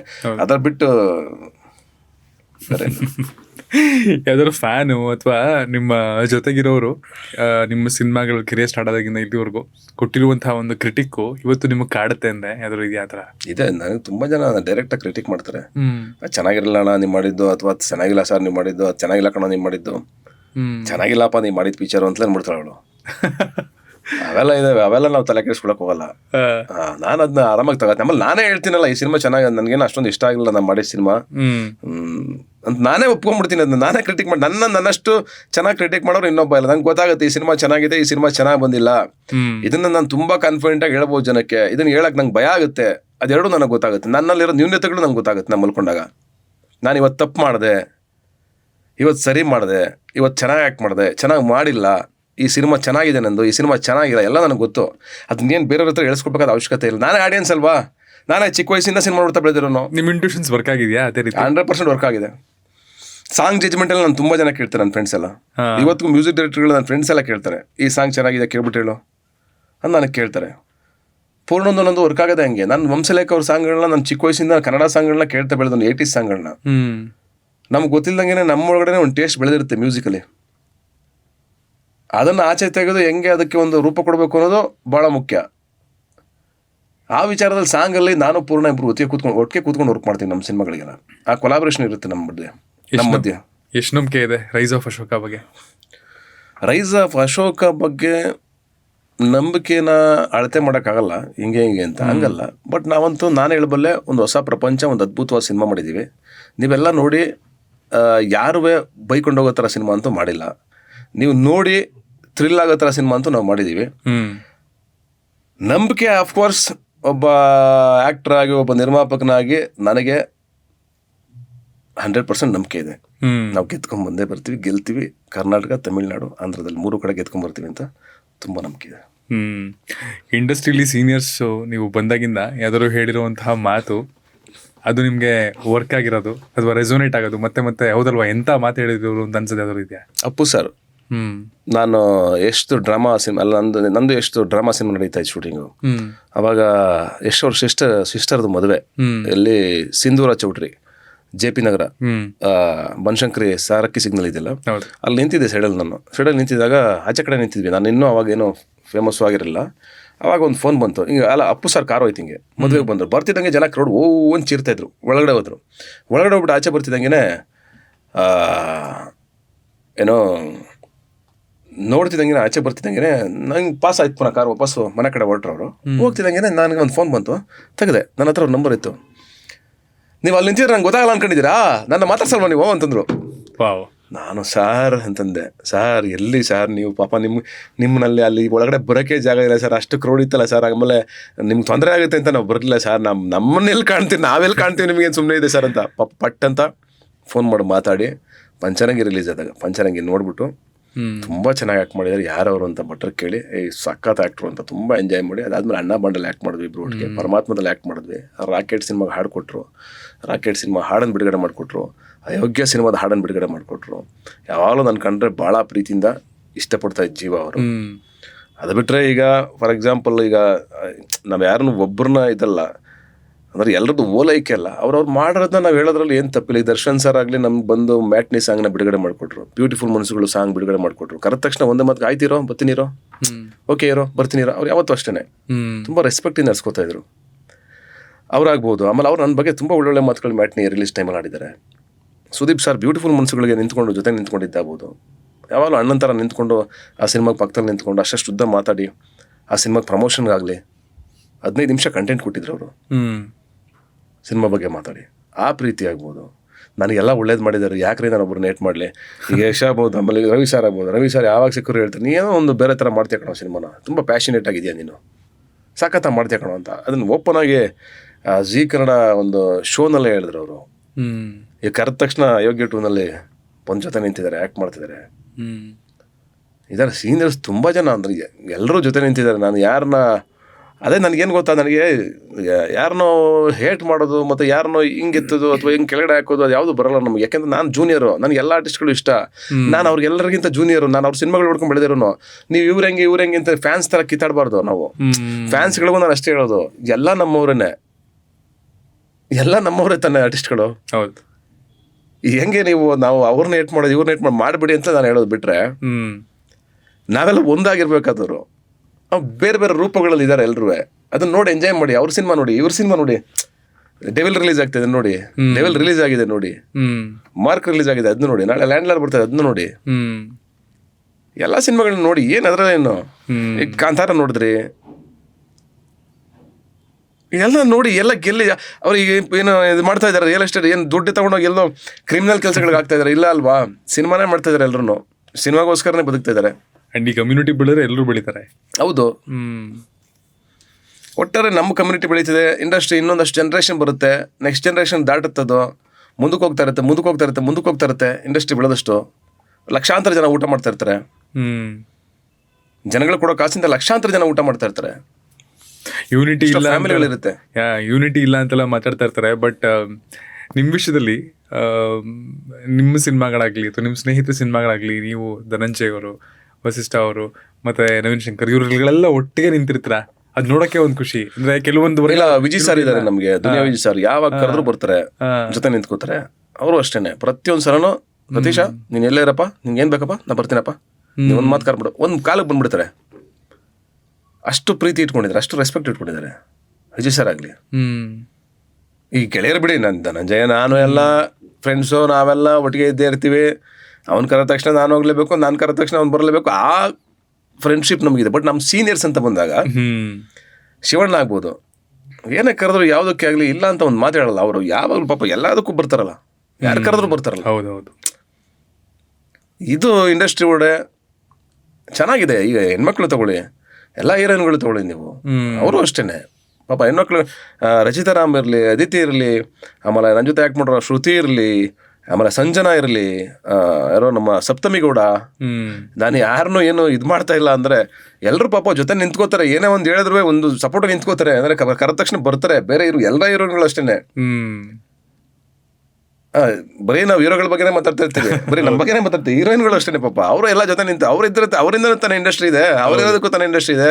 ಸಪೋರ್ಟಿಂಗ್ ಆರ್ಟಿಸ್ಟ್ಗಳು, ಹೀರೋಯಿನ್ಗಳು, ನಾವು ಅವರು ಎಲ್ಲ ಕೂಡಿದ್ರೇನೆ ತಾನೇ ಇಂಡಸ್ಟ್ರಿ. ಇಂಡಸ್ಟ್ರಿ ಅಂದ ತಕ್ಷಣ ನಾವು ಬರೀ ಹೀರೋಗಳ ಹೆಸರು ಅಷ್ಟೇ ಹೇಳ್ತೀವಿ. ಅದಲ್ವಲ್ಲ ಇಂಡಸ್ಟ್ರಿ. ಇಂಡಸ್ಟ್ರಿ ಅಂತ ಯಾವಾಗ ಕರೆಯೋದು? ಅಷ್ಟು ಜನ ಸೇರಿದಾಗ ತಾನೇ ಇಂಡಸ್ಟ್ರಿ. ಕೊನೆಯದಾಗಿ ನಿಮ್ಮ ರಂಗಭೂಮಿ ದಿನಗಳು, ಸೀರಿಯಲ್ಲು, ಸಿನಿಮಾ ಆಗಿರ್ಬೋದು, ಬದುಕಿನ ಬಗ್ಗೆ ನೀವು ಕಲಿತಂತಹ ಸತ್ಯ ಅಥವಾ ಕಲಿತಂತಹ ಅತ್ಯಂತ ದೊಡ್ಡ ಪಾಠ ಅಂದರೆ ಯಾವುದು? ಪಾಠ ಅಂತೆಲ್ಲ ಏನು ನಂಗೆ ಗೊತ್ತಿಲ್ಲ. ಪಾಠಗಳೇನಿಲ್ಲ. ಲೈಫ್ ಚೆನ್ನಾಗಿದೆ. ಅಂದರೆ ಪ್ರತಿದಿನ ಜರ್ನಿ ಸ್ಕ್ರಾಚಿಂದ ಶುರುವಾಗಿ ನಮ್ಮ ಸ್ಕೂಲಲ್ಲಿ ಒಬ್ಬರು ಟೀಚರ್ ಹೇಳ್ತಾ ಇದ್ರು. ಅಂದರೆ ಹುಟ್ಟಿದ ತಕ್ಷಣ ನಿಂಗೆ ಸೋಫಾ ಸಿಕ್ಬಿಟ್ರೆ ನಿಂಗೆ ನೆಲದ ಸ್ಪರ್ಶ ಇರಲ್ಲ, ಚಾಪೆ ಸ್ಪರ್ಶ ಇರಲ್ಲ ಅಂತ. ಕರೆಕ್ಟ್. ನಿನಗೆ ಯಾರು ನೆಲದ ಸ್ಪರ್ಶ ಆಯ್ತು ಅಂದ್ರೆ ಚಾಪೆ ಸಿಕ್ತಾ ಖುಷಿ ಪಡ್ತೀಯ. ನೋಡಿ, ಇವತ್ತು ಇಟ್ಮೋಡನಲ್ಲಿ ಶೂಟ್ ಮಾಡ್ತಿದೀವಲ್ಲ ನಾವು, ನಮ್ಮ ಜರ್ನಿ ಶುರುವಾಗಿದ್ದು ಇಲ್ಲೇನೆ. ಇಲ್ಲಿ ಇದೀವಲ್ವಾ, ಇಲ್ಲೇ ಪಕ್ಕದಲ್ಲಿ ಜನತಾ ಬಜಾರ್ ಹತ್ರ ಒಂದು ಮನೆ ಇದೆ. ನೀವು ಹೋಗಿ ನೋಡಿದ್ರೆ ಅದು ಇನ್ನೂ ಹಂಗೆ ಇದೆ. ಮೇಲ್ಗಡೆ ಒಂದು ಶೀಟ್ ಹಾಕಿದ್ದಾರೆ ಮನೆ ಮೇಲ್ಗಡೆ ರೆಂಟ್ಗೆ ಅಂತ. ಇಷ್ಟಗಲ ಜಾಗ ಇದೆ. 250 ರೂಪಾಯಿ ರೆಂಟ್ಗಿದ್ದೆ ಇಲ್ಲಿ. ಅಲ್ಲಿ ನಾನು ಮತ್ತೆ ಇನ್ನೊಬ್ರು ಮಹೇಶ್ ಅಂತ ಇಬ್ರು ಶೇರಿಂಗ್ ಅಲ್ಲಿ ಇದ್ವಿ. 250 ರೂಪಾಯಿ ರೆಂಟು, 125 ರೂಪಾಯಿ ರೆಂಟು. ಇಲ್ಲೇ ಇದೆ ಪಕ್ಕದಲ್ಲೇ. ಮತ್ತೊಂದು ರಿಲೇಟಬಿಲಿಟಿ. ಅಲ್ಲಿಂದ ಶುರು ಮಾಡಿದ ಜರ್ನಿ ಇಲ್ಲಿಗೆ ಬಂದು ಕುಂತಿದೀವಿ ಇವತ್ತು. ಇಲ್ಲೇ ಪಕ್ಕದಲ್ಲೇ 100 ಮೀಟರ್ ಪಕ್ಕದಲ್ಲೇ 200 ಮೀಟರ್ ಪಕ್ಕದಲ್ಲೇ ಇದೀವಿ. ಸೊ ಅದನ್ನ ನನ್ ನೆನಪಾಯ್ತು. ಅಂದ್ರೆ ಆ ಶಿಫ್ಟ್ಸ್ ಇದೆಯಲ್ಲ, ಅವಾಗ ಸೋಫಾಗ ಒಂದು ಖುಷಿ, ಸೋಫಾ ಮೇಲೆ ಕೂತ್ಕೊಂಡು ಒಂದು ಸ್ಪರ್ಶ, ಅದಾದ್ಮೇಲೆ ಒಂದು ಕಿಂಗ್ ಸೈಜ್ ಬೆಡ್ಡು, ಎಲ್ಲವನ್ನ ನೀವು ನೋಡಿದ್ರಾ? ಹಾಗಾಗಿ ಇನ್ನೊಂದಷ್ಟು ಜನಕ್ಕೆ ಇನ್ಸ್ಪೈರ್ ಆಗಲಿ. ಯಾವುದು ಮುಖ್ಯ ಅಲ್ಲ, ಪಾಠಗಳು ಯಾವುದು ಅಲ್ಲ. ಮನುಷ್ಯನಿಗೆ ಏನಂದ್ರೆ ನನಗನ್ಸಿರೋದು ಎಲ್ಲರೂ ಚೆನ್ನಾಗಿದ್ದು, ಚೆನ್ನಾಗಿ ಬದುಕಿ, ಚೆನ್ನಾಗಿ ಬಾಳ್ವೆ ಮಾಡಿ ಹೊರಡಬೇಕು. ಸಿಕ್ಕಿರೋದೊಂದು ಅವಕಾಶ ನಮಗೆ. ಶೇಕ್ಸ್ಪಿಯರ್ ಹೇಳ್ದಂಗೆ ಜಗವೇ ನಾಟಕ ರಂಗ, ನಾವೆಲ್ಲ ಪಾತ್ರಧಾರಿಗಳು ಅಂದಂಗೆ ರಂಗ ಪ್ರವೇಶ ಮಾಡ್ತಾ ಇರ್ತೀವಿ, ಪಾತ್ರ ಮುಗಿದ ತಕ್ಷಣ ಹೋಗ್ತಾ ಇರ್ತೀವಿ. ಬಣ್ಣ ತೆಗಿಬೇಕು, ಹೊರಡಬೇಕು, ಅಷ್ಟೇ ಲೈಫು. ಏನೋ ನಾನು ಇದನ್ನು ಫಿಲಾಸಫರ್ ಥರ ಮಾತಾಡ್ತಾ ಇಲ್ಲ, ಇರೋ ಲೈಫಿನ ಬಗ್ಗೆ ಹೇಳ್ತೀನಿ. ನನಗೆ ಫಿಲಾಸಫರು, ಮೋಟಿವೇಶನ್ ಸ್ಪೀಕರ್ ಅಲ್ಲ ನಾನು. I am really sorry. ನನ್ನ ಬದುಕಲ್ಲಿ ಏನಾಗಿದೆ ನಾನು ಅದನ್ನು ಶೇರ್ ಮಾಡ್ತಾಯಿದ್ದೀನಿ ಅಷ್ಟೇ. That's all. ಲೈಫನ್ನು ತುಂಬ ಚೆನ್ನಾಗಿ ತೊಗೊಂಡು ಪ್ಯಾಷನೇಟಾಗಿ ಬದುಕ್ತಾ ಹೋಗೋದಷ್ಟೇ ನಂಗೆ ಗೊತ್ತಿರೋದು. ಕಷ್ಟಗಳು ನನಗೆ ಮಾತ್ರ ಬರ್ತದೆ ಅಂತ ಯಾರು ಫೀಲ್ ಮಾಡ್ಕೋಬಾರ್ದು. ಪ್ರತಿಯೊಬ್ಬರಿಗೂ ಇರುತ್ತೆ. ಸುಖನೂ ಪ್ರತಿಯೊಬ್ಬರಿಗೂ ಇರುತ್ತೆ, ಖುಷಿನೂ ಪ್ರತಿಯೊಬ್ಬರಿಗೂ ಇರುತ್ತೆ, ಬದುಕು ಪ್ರತಿಯೊಬ್ಬರಿಗೂ ಇರುತ್ತೆ. ಎಲ್ಲರೂ ತಮ್ಮ ಬದುಕನ್ನು ಚೆನ್ನಾಗಿ ಬದುಕಬೇಕು ಅಷ್ಟೇ. ಆಮೇಲೆ ನಾನೇನು ಪರ್ಫೆಕ್ಟ್ ಮನುಷ್ಯ ಅಲ್ಲ ನಾನು. ನನ್ನಲ್ಲೂ ನ್ಯೂನತೆಗಳಿರ್ತವೆ, ನನ್ನಲ್ಲೂ ತಪ್ಪುಗಳಿರ್ತವೆ, ನನ್ನಲ್ಲೂ ಸರಿಗಳಿರ್ತವೆ. ಆಮೇಲೆ ನಾನೊಂದು ರೋಲ್ ಮಾಡಲ್ ಅಲ್ಲ ಯಾರಿಗೂ. ನಾನು ಆ ಥರ ಮಾದರಿ ಮನುಷ್ಯ ಅಂತೂ ಅಲ್ಲ. ನನಗೆ ಗೊತ್ತಿರೋದು ನಾನು ಹೇಳ್ತಾ ಇದ್ದೀನಿ ಬಿಟ್ರೆ, ನಾನು ಮಾದರಿ ಮನುಷ್ಯ ಅಲ್ಲ. ಆ ಥರ ಮಾದರಿ ಮನುಷ್ಯ ಯಾರೋ ಇರ್ತಾರೆ ಅಂತ ನಂಗೆ ಗೊತ್ತಿಲ್ಲ. ಹಂಗೆ ಬಹುಶಃ ಆ ಪರ್ಫೆಕ್ಷನ್ ಯಾವ ಮನುಷ್ಯನಲ್ಲೂ ಇರಲ್ಲ. ಅದೇ ಮನುಷ್ಯ ತಪ್ಪು ಮಾಡಿದಾಗ ತಪ್ಪುಗಳು ಮಾಡಬೇಕು. ತಪ್ಪು ಮಾಡಿದ್ರೆ ಸರಿ ಯಾವುದು ಅಂತ ಗೊತ್ತಾಗೋದು. ತಪ್ಪು ಮಾಡ್ತಾನೆ, ಮಗು ಹುಡ್ತಾನೆ, ತಪ್ಪು ಮಾಡ್ತಾನೆ ಕಲಿಯಕ್ಕೆ ಶುರು ಮಾಡಿದ್ದು. ಅಮ್ಮ ಅನ್ನೋ ವರ್ಡ್ ಕಲಿಬೇಕಾದ್ರೂ ತಪ್ಪಿಂದನೇ ಶುರುವಾಗೋದು. ಬರಿಬೇಕಾದ್ರೆ ತಿದ್ದಿಸ್ಬೇಕಾದ್ರೂ ಆ ತಪ್ಪಿಂದನೇ ಶುರುವಾಗೋದು. ಆ ತಪ್ಪುಗಳು ಆಗ್ತಾನೆ ಇರುತ್ತೆ. ಆ ತಪ್ಪಾದಾಗಲೇ ಹೊಸ ಕಲಿಕೆ ಬರೋದು. ತಪ್ಪಾದಾಗಲೇ ನಿಮ್ಗೆ ಬಲ್ಬಿಟ್ಟದ್ದು. 10,000 ಸಲ ಟ್ರೈ ಮಾಡಿದ್ಮೇಲೆ ಬಲ್ಬಿಟ್ಟಿದ್ದು. ಒಂದೇ ಸಲಕ್ಕೆ ನಾನು ತಪ್ಪು ಮಾಡ್ಬಿಟ್ಟೆ ಸುಮ್ಮನೆ ಬಿಟ್ಟಿದ್ರೆ ಇವತ್ತು ಬಲ್ಬೇ ಇರ್ತಾ ಇರಲಿಲ್ಲ, ಪವರ್ ಇರ್ತಾ ಇರಲಿಲ್ಲ. ಹಂಗೆ ಎಲ್ಲ ಹುಟ್ಟಿರೋದು ತಪ್ಪುಗಳ ಮುಖಾಂತರನೇ ನಾನು ಬಿಲೀವ್ ಮಾಡೋದು. ಪರ್ಫೆಕ್ಷನ್ನು ಮತ್ತು ಏನಂತಾರೆ ಇವನು ರೋಲ್ ಮಾಡಲ್ಲು, ಮಾದರಿ ವ್ಯಕ್ತಿ, ಆ ಥರ ಯಾರೂ ಇರಲ್ಲ ನನ್ನ ಪ್ರಕಾರ. ವ್ಯಕ್ತಿತ್ವನ ಪೂಜಿಸ್ಬೋದು, ವ್ಯಕ್ತಿತ್ವನ ಗೌರವಿಸ್ಬೋದು. ಇವನೇ ರೋಲ್ ಮಾಡಲ್ ಈ ಜಗತ್ತಿಗೆ ಅನ್ನೋ ಥರ ಯಾವ ವ್ಯಕ್ತಿಗಳು ಇರಲ್ಲ. ಆ ಥರದ್ದು ಯಾವುದೂ ಇರಲ್ಲ. ನಮ್ಮ ಹೊಸ ಎಕ್ಸ್ಪೀರಿಯೆನ್ಸ್ಗಳ ಮುಖಾಂತರ, ನಮ್ಮ ಕಲಿಕೆ ಮುಖಾಂತರ ಸರಿಯಾದ ದಾರಿನಲ್ಲಿ ಹೋಗ್ಬೇಕು ಅಷ್ಟೇ ಅಂತ ಅನ್ಸ್ಕೊಂಡಿರೋದು ಅಷ್ಟೇ. ಸರಿಯಾದ ದಾರಿನಲ್ಲಿ ನಾವು ಹೋಗ್ತೀವೋ ಬಿಡ್ತೀವೋ, ಕೆಲವೊಂದ್ಸಲ ನಮ್ಮ ಕೈಲಿ ಆಗುತ್ತೋ ಇಲ್ವೋ, ಅದೆಲ್ಲ ಬೇರೆ ವಿಷಯ. ಇವತ್ತಿನ ದಿವಸ ದೇರ್ ಇಸ್ ನೋ ಟುಮಾರೋ. ಅದೇ ನಾನು ಹೇಳಿದ್ನಲ್ಲ ನಿಮ್ಗೆ, ಅವಾಗಲೇ ಹೇಳ್ದಂಗೆ ನನ್ನ ಲೈಫಿಗೆ ಸ್ಫೂರ್ತಿ ಏನಂತಂದರೆ, ಈಗ ನೆನೆಸ್ಕೊಂಡಾಗ ಅದೇ ಒಂದು ಮನೆಯಲ್ಲಿದ್ದಂಥ ಬಡತನ ಆಗ್ಬೋದು, ಹಸಿವಾಗ್ಬೋದು, ಅವಮಾನ ಆಗ್ಬೋದು. ಅಂದರೆ ಇದೆಲ್ಲವೂ ಒಂಥರ ಈಗ ಹೆಂಗಾಗುತ್ತೆ ಅಂದರೆ ವೆರಿ ಸ್ಟೈಲಿಶ್ ಆಗುತ್ತೆ. ಬಡತನ, ಹಸಿವು, ನೋವು ಇವೆಲ್ಲ ಮಾತಾಡೋಕೆ ಹೋದಾಗ ಪ್ರತಿ ಸಲ ಅದು ಹೆಂಗಾಗುತ್ತೆ ಅಂದರೆ ಒಂಥರ ಅಡ್ವರ್ಟೈಸ್ಮೆಂಟ್ ಥರ ಆಗ್ಬಿಡ್ತದೆ. ಈಗ ಅದನ್ನು ಮಾತಾಡೋಕೆ ಹೋದಾಗ ಪ್ರತಿ ಸಲ ಅದೇ ವರ್ಡ್ಗಳು ಬರ್ತವೆ, ಬೇರೆ ಬಿಟ್ಟು ಅದಕ್ಕೆ ಬೇರೆ ಆಲ್ಟರ್ನೇಟಿವ್ ವರ್ಡ್ಗಳು ಇಲ್ಲ. ಅದು ಏನಂದರೆ ಈಗ ನಾವು ಬದುಕಲೇಬೇಕು, ಸರ್ವೈವ್ ಆಗಲೇಬೇಕು ಅಂತಂದಾಗ ಮನುಷ್ಯ ಏನಂದರೆ ನಿಮಗೀಗ ಫಾರ್ ಎಕ್ಸಾಂಪಲ್ ಸಾವಿರಾರು ಪೆಂಗ್ವಿನ್ ಮರಿಗಳು ಹುಡ್ತವೆ ಒಂದೇ ಸಲ. ಅದರಲ್ಲಿ ಕೆಲವೊಂದನ್ನು ನರಿಗಳು ಮತ್ತು ಇವು ಹಿಡ್ಕೊಂಡು ಹೋಗ್ಬಿಡ್ತವೆ. ಅದರ ಮಧ್ಯೆನೂ ಫೈಟ್ ಮಾಡಿಕೊಂಡು ಬದುಕುವಂಥ ಮರಿಗಳು ಉಳ್ಕೋತವೆ. ಅಂದರೆ ಈಗ ಕೆಲವು ನೀವು ಪ್ರದೇಶಗಳು ತೊಗೊಂಡ್ರೆ, ನಾನು ಅದು ಇದರಲ್ಲಿ ನೋಡ್ತಾ ಇದ್ದೆ, ನಾನು ಅದು ಈ BBC ಚಾನಲ್ಗಳೆಲ್ಲ ನೋಡ್ತೀವಲ್ಲ, ಅದರಲ್ಲಿ ನೀವು ಸರ್ವೈವ್ ಆಗೋದು ಮರಿಗಳನ್ನ ನೋಡಿ ನೀವು. ಅಂದರೆ ಬೇರೆ ಬೇರೆ ಜೀವಗಳ ಮರಿಗಳಿರ್ತಾವಲ್ಲ, ಪ್ರಾಣಿಗಳ ಇದಿರ್ತಾವಲ್ಲ ಮರಿಗಳು, ಅವು ಸರ್ವೈವ್ ಆಗೋದು ನೋಡಿ. ಎಂಥ ಮಳೆ, ಎಂಥ ಚಳಿ, ಯಾವುದೇ ಇದು ಅದೇನೋ ಸ್ನೋಫಾಲ್ ಆಗಲಿ ಇನ್ನೊಂದಾಗಲಿ, ಆ ಮರಳುಗಾಡಲಿರೋ ಜೀವಗಳು ಅಷ್ಟೇ. ಎಷ್ಟು ಬಿರುಗಾಳಿ ಬರುತ್ತೆ, ಎಷ್ಟು ಮರಳು ಬಂದು ಮೇಲೆ ಹೋಗ್ತಾ ಇರುತ್ತೆ, ಎಂತೆಂಥದ್ದೋ ಜೀವಗಳು ಇಲ್ಲಿ ಸಸ್ಟೈನ್ ಆಗ್ತವೆ, ಸರ್ವೈವ್ ಆಗ್ತವೆ. ಆ ಸರ್ವೈವ್ ಆಗೋ ದೃಷ್ಟಿ ಬಂದಾಗ ಮನುಷ್ಯ ಎಷ್ಟೇ ಕಷ್ಟಗಳು ಬಂದ್ರೂ ಏನೇ ಆದ್ರೂ ಸರ್ವೈವ್ ಆಗಲೇಬೇಕು. ಹಂಗೆ ನಾನು ಸರ್ವೈವ್ ಆಗ್ತಾ ಬಂದರೆ, ಆ ಡ್ರಾಮಾ ಸಿನಿಮಾದ ಡೈಲಾಗ್ ಆಯ್ತಲ್ಲ, ಏನೋ ಕಡೆಯಲ್ಲಿ ಕ್ಲೈಮ್ಯಾಕ್ಸಲ್ಲಿ ನಾನು ಸಾಯಕ್ಕೆ ಹೋಗ್ತಾ ಇರ್ತೀನಿ, ಅವನು ಹೇಳ್ಕೊಂಬತ್ತಾನೆ ವೆಂಕಟ, ಹೇಳ್ಕೊಂಬಿಟ್ಟು ಒಂದು ಮಾತಾಡ್ತಾನೆ, ಏನೋ ಏಯ್ ಬದುಕಬೇಕಲ್ಲ, ಬಿಡಬಾರ್ದು ಕಲ ಬದುಕನ್ನ, ಬದುಕಬೇಕಲ್ಲ ಅಂತಾನೆ. ಆವಾಗ ನಾನು ಅಂತೀನಿ, ಅವಾಗ ಬದುಕ್ತೀನಿ ಕಲ, ಬದುಕು ತೋರಿಸ್ತೀನಿ ಕಲ ಅಂತ, ಬದುಕ್ತೀನಿ ಕಲ, ಬದುಕು ತೋರಿಸ್ತೀನಿ ಕಲ ಅಂತ ಅಂತೀನಲ್ಲ, ಹಂಗೆ ಬದುಕಬೇಕು, ಬದುಕು ತೋರಿಸ್ಬೇಕು. ಯಾರಿಗೋಸ್ಕರ ತೋರ್ಸೋಕ್ಕೋಸ್ಕರ ಬದುಕೋದಲ್ಲ, ನಮಗೋಸ್ಕರ ನಮ್ಮ ಸುತ್ತ ಇರೋರಿಗೋಸ್ಕರ ನಾವು ಬದುಕಬೇಕಲ್ಲ. ಎಷ್ಟೇ ಪೇನ್ ಬರಲಿ, ಎಷ್ಟೇ ದುಃಖಗಳಾಗಲಿ, ಏನಾದರೂ ಆಗಲಿ ಎಲ್ಲ ಹಿಡಿದಿಟ್ಕೊಂಡು ಬದುಕಬೇಕಲ್ವಾ. ಅದೇ ಆ ನಿಜವಾದ ಗುಣ ಅಂತ ನನಗನ್ಸೋದು. Thank you. ಅಂದರೆ ಇದರಿಂದ ಮುಂದಿನ ಪೀಳಿಗೆಯಲ್ಲಿ ಒಂದಷ್ಟು ನಟರುಗಳು ಹುಡ್ಕೋಬೇಕಾರೆ ಒಂದು ಧೈರ್ಯ ಬರುತ್ತೆ, ಇಲ್ಲ ನಾನು ಏನಾದ್ರು ಮಾಡ್ಬೋದು ಜೀವನದಲ್ಲಿ ಅಂತ. ತುಂಬ ಜನ ಇಲ್ಲ ಈ ಸಪೋರ್ಟಿಂಗ್ ಆರ್ಟಿಸ್ಟ್ ಆಗಿ ಇದ್ಬಿಡು, ಹೀರೋ ಯಾಕೆ ಅಂತೆಲ್ಲ ಅಂದಿರ್ತಾರೆ. ನಾಟಕಕ್ಕೆ ಹೋಗ್ಬೇಕಾದ್ರೂ ಸುಮಾರು ಅಡೆತಡೆಗಳು ಎಲ್ಲವೂ ದಾಟಿ ಬಂದು ನಿಂತ್ಕೊಂಡಾಗ ಮನುಷ್ಯ ಏನು ಬೇಕಾದ್ರೂ ಮಾಡ್ಬೋದು ಅನ್ನೋದು ಅದು ಒಂದು ಹಠದಿಂದ ಅಥವಾ ಒಂದು ಅಭ್ಯಾಸದಿಂದ ಶುರುವಾಗುತ್ತೆ ಅನ್ನೋದಕ್ಕೆ ಸ್ಫೂರ್ತಿ ನೀವು ಒಂಥರ. Thank you for coming to the show. ಇದೇ ಥರ ಕನ್ನಡ ಇಂಡಸ್ಟ್ರಿಗೆ ಒಳ್ಳೊಳ್ಳೆ ಕಂಟೆಂಟ್ಗಳ ಮೂಲಕ, ಸಿನಿಮಾಗಳ ಮೂಲಕ ಕಾಂಟ್ರಿಬ್ಯೂಟ್ ಮಾಡ್ತಾ ಇರಿ. ಇನ್ನೊಂದಷ್ಟು ಒಳ್ಳೆ ಸಿನಿಮಾಗಳು ನಿಮ್ಮ ಲೈನಪ್ಸಲ್ಲಿ ಬರಲಿ. Thank you so much. ಚೆನ್ನಾಗಿತ್ತು ಕನ್ವರ್ಸೇಷನ್ ಮನು. ಆ್ಯಂಡ್ ಒಳ್ಳೇದಾಗಲಿ. ಖಡಕ್ ಟಾಕ್ಸ್ 2026 ನಂದೇ ಮೊದಲನೇ ಎಪಿಸೋಡ್. ಎಸ್, ಹಾಗಾಗಿ ನಿಮ್ಮ ಹಾರೈಕೆ ಮುಖಾಂತರ ನನ್ನ 2026 ಜರ್ನಿ ತುಂಬ ಚೆನ್ನಾಗಿರುತ್ತೆ ಅಂತ ಅನ್ಕೋತೀನಿ. ಆ್ಯಂಡ್ ಐ ವಿಶ್ ಯು ಎಲ್ರಿಗೂ ಅಂದರೆ ಹೊಸ ವರ್ಷದ ಶುಭಾಶಯಗಳು ನಿಮಗೆಲ್ರಿಗೂ ಒಳ್ಳೆಯದಾಗಲಿ. ಆ್ಯಂಡ್ ಈ ವರ್ಷ 2026 ಕೂಡ ಅದ್ಭುತವಾದ ಲೈಫು ನಿಮ್ಮದಾಗಲಿ. Thank you. I love you all. Hope ಈ ಕಾನ್ವರ್ಸೇಷನ್ ಕಡಕ್ ಆಗಿದ್ರೆ ಕಮೆಂಟ್ ಮಾಡಿ. Thank you.